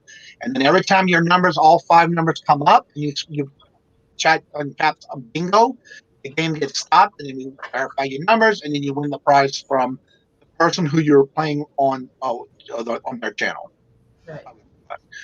All right. Midwest says, I work for the USPS. They put the scan if they can't get it to the door to deliver it. Priority mail has $100 insurance if it filed on the USPS website to get a refund. That's right. You can go straight to the USPS website as long as you have that tracking number, and you can start opening a case on that site on the USPS. They've been actually, I don't know what's going on. I'll ask you about it. USPS package got broken. I had $100 insurance on it. Did the claim, and then they wrote me back stating that I had to give them the same information. My problem is one of the things they were asking for, I had to take it to my local post office. Right. Yeah. Well, one of the problems is I bought a whole box lot of stuff for like $1, and they wanted to know how much I spent on it. Right. How are you to determine? I mean, if I spend $1 on it, and they're going to be like, it's not worth, their $100 insurance, but I had it listed for 30 something. Maybe Midwest can answer that for you. I'm not sure, because I know I had a damaged item that came in, and they sent me. I went online and filed the report of damaged items, and it even was when the post supply delivered to my door. There was a sticker on it saying "damaged when arrived." And he took a picture of it to put in his system as well. And I took a picture when I got it from the truck. And I opened it, and it was damaged. I mean, it had scratches all over it. And so I had to go to the post office. I went online and did my file first. Then they sent me a letter. You need to bring that item in all packaging, how it was delivered to you, to the post office to get verified. So I did that. And the postmaster came in and looked at everything, took pictures, and answered the questions. And all of a sudden, I get another email saying that it's been denied due to the fact that it was not shipped properly. So therefore, I can get a refund. So question is, do you always have them deliver it back to you? Because I just told her to keep it. Now, if you refuse it, then you don't get it, and it goes back to the person. Oh, yeah. That's probably where I messed up, because there was one good one and then one broke. So I showed them the pictures of it. Well, the thing about it is, when you do the thing online, you do need to pick. If you have a picture of it, they want a picture of it. Yeah, but when you do that, they're going to make you go in with the items. If you kept and you accepted it, you just bring it to the post office before you do anything. Don't sell it. Don't do anything. Just leave it until they contact you. When you go online and file a report, they will ask you to bring it to your local post office so they can verify it. And they want to see it, and they will do all their notes inside of it. So I have to have them deliver it back to me no matter what. Well, depends on who you bought it from, if they're willing to refund you the difference. No, I had to refund them. I sent something you sent.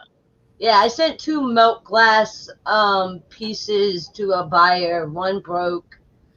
The other one was fine. and I got the information, got the pictures from it, stuff like that, pictures of the box and everything. And I made a claim not thinking anything of it, and I gave her refund, and now I'm lost out for the package because they wanted the whole box of item and how I packed it down at my post office. Usually and then this is what they told me because I asked them about it. Because the item that she told me I can go to any car lot or any place that does, because it was a hood for a NASCAR hood from Earnhardt.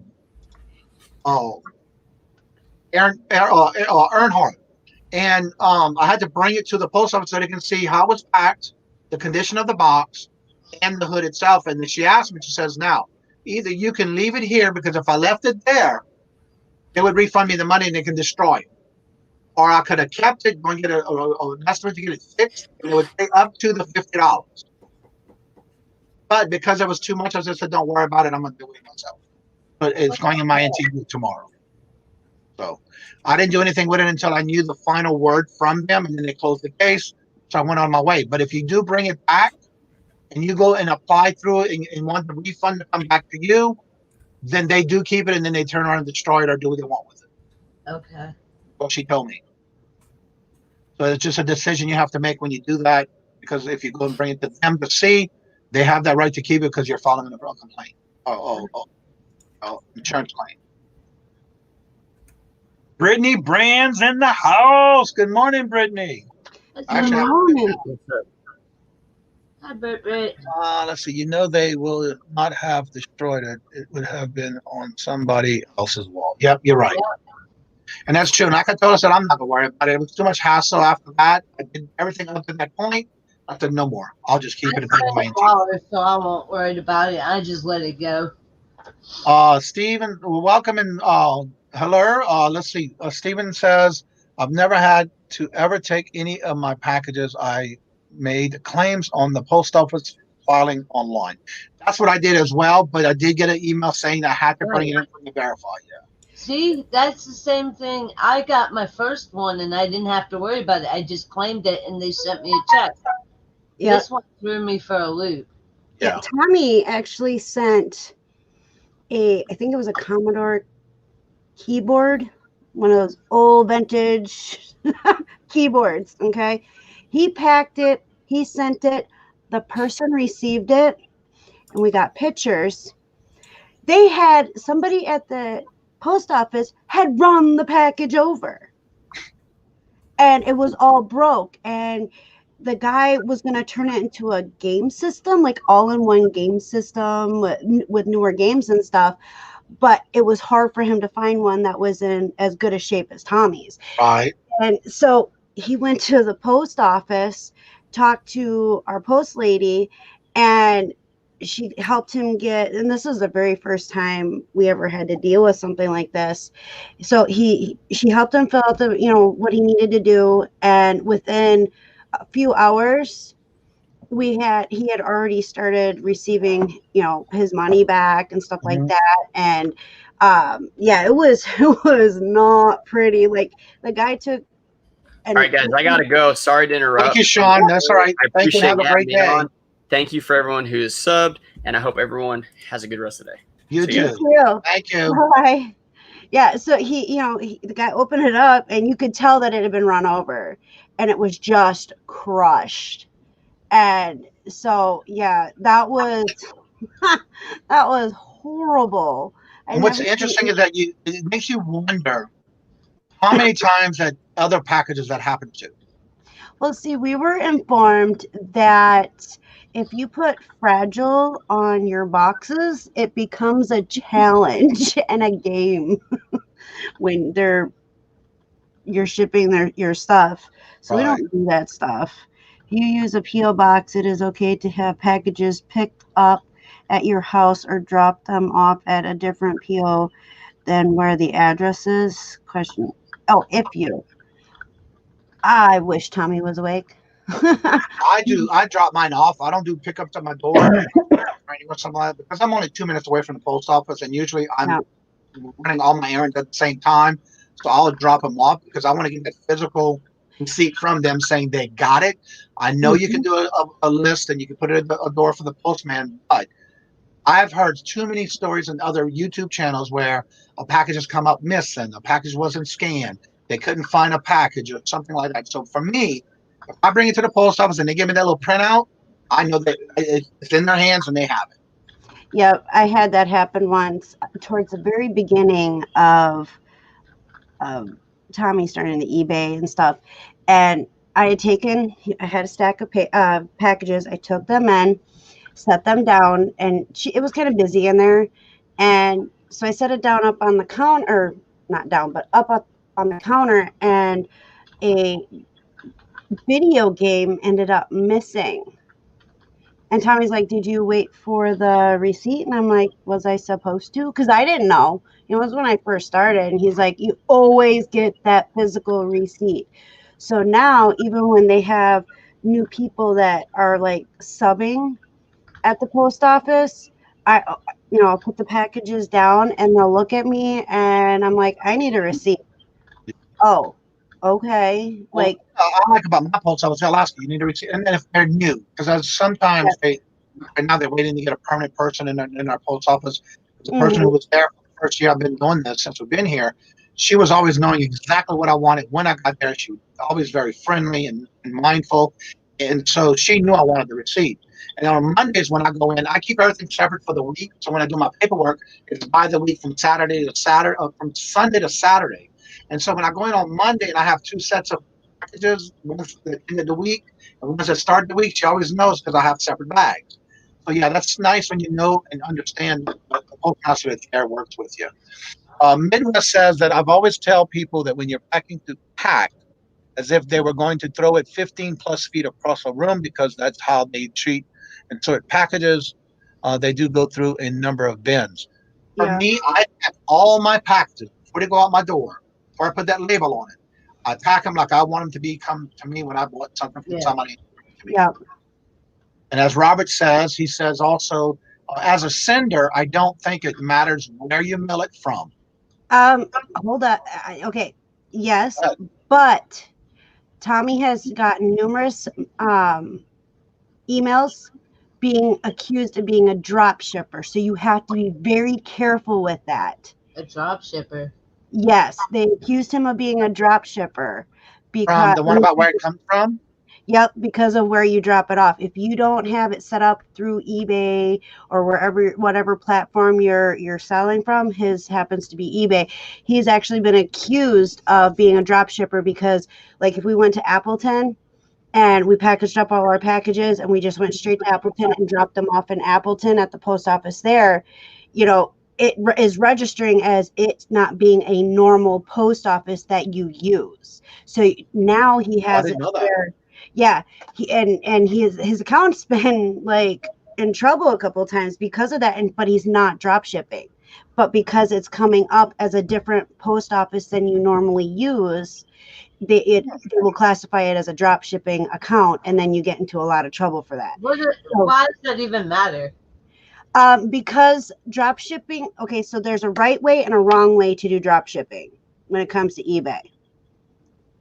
And so I don't know the details of it. I just know that 90% of people who drop ship don't do it the correct way and they get in trouble. And eBay doesn't like that, doesn't like drop shipping. And so it's, I don't know, it's I don't know exactly how to explain it. It's something that Tommy would have to explain. But he's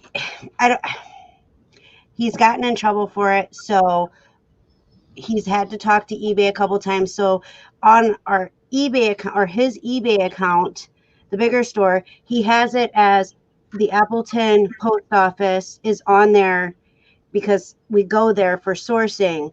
So, and then there's other post offices that he has listed as well in the area here on the account so that they know it's actually him and he's not drop shipping, but he has. When he does that, does he actually go in and get a receipt or does he just drop it off?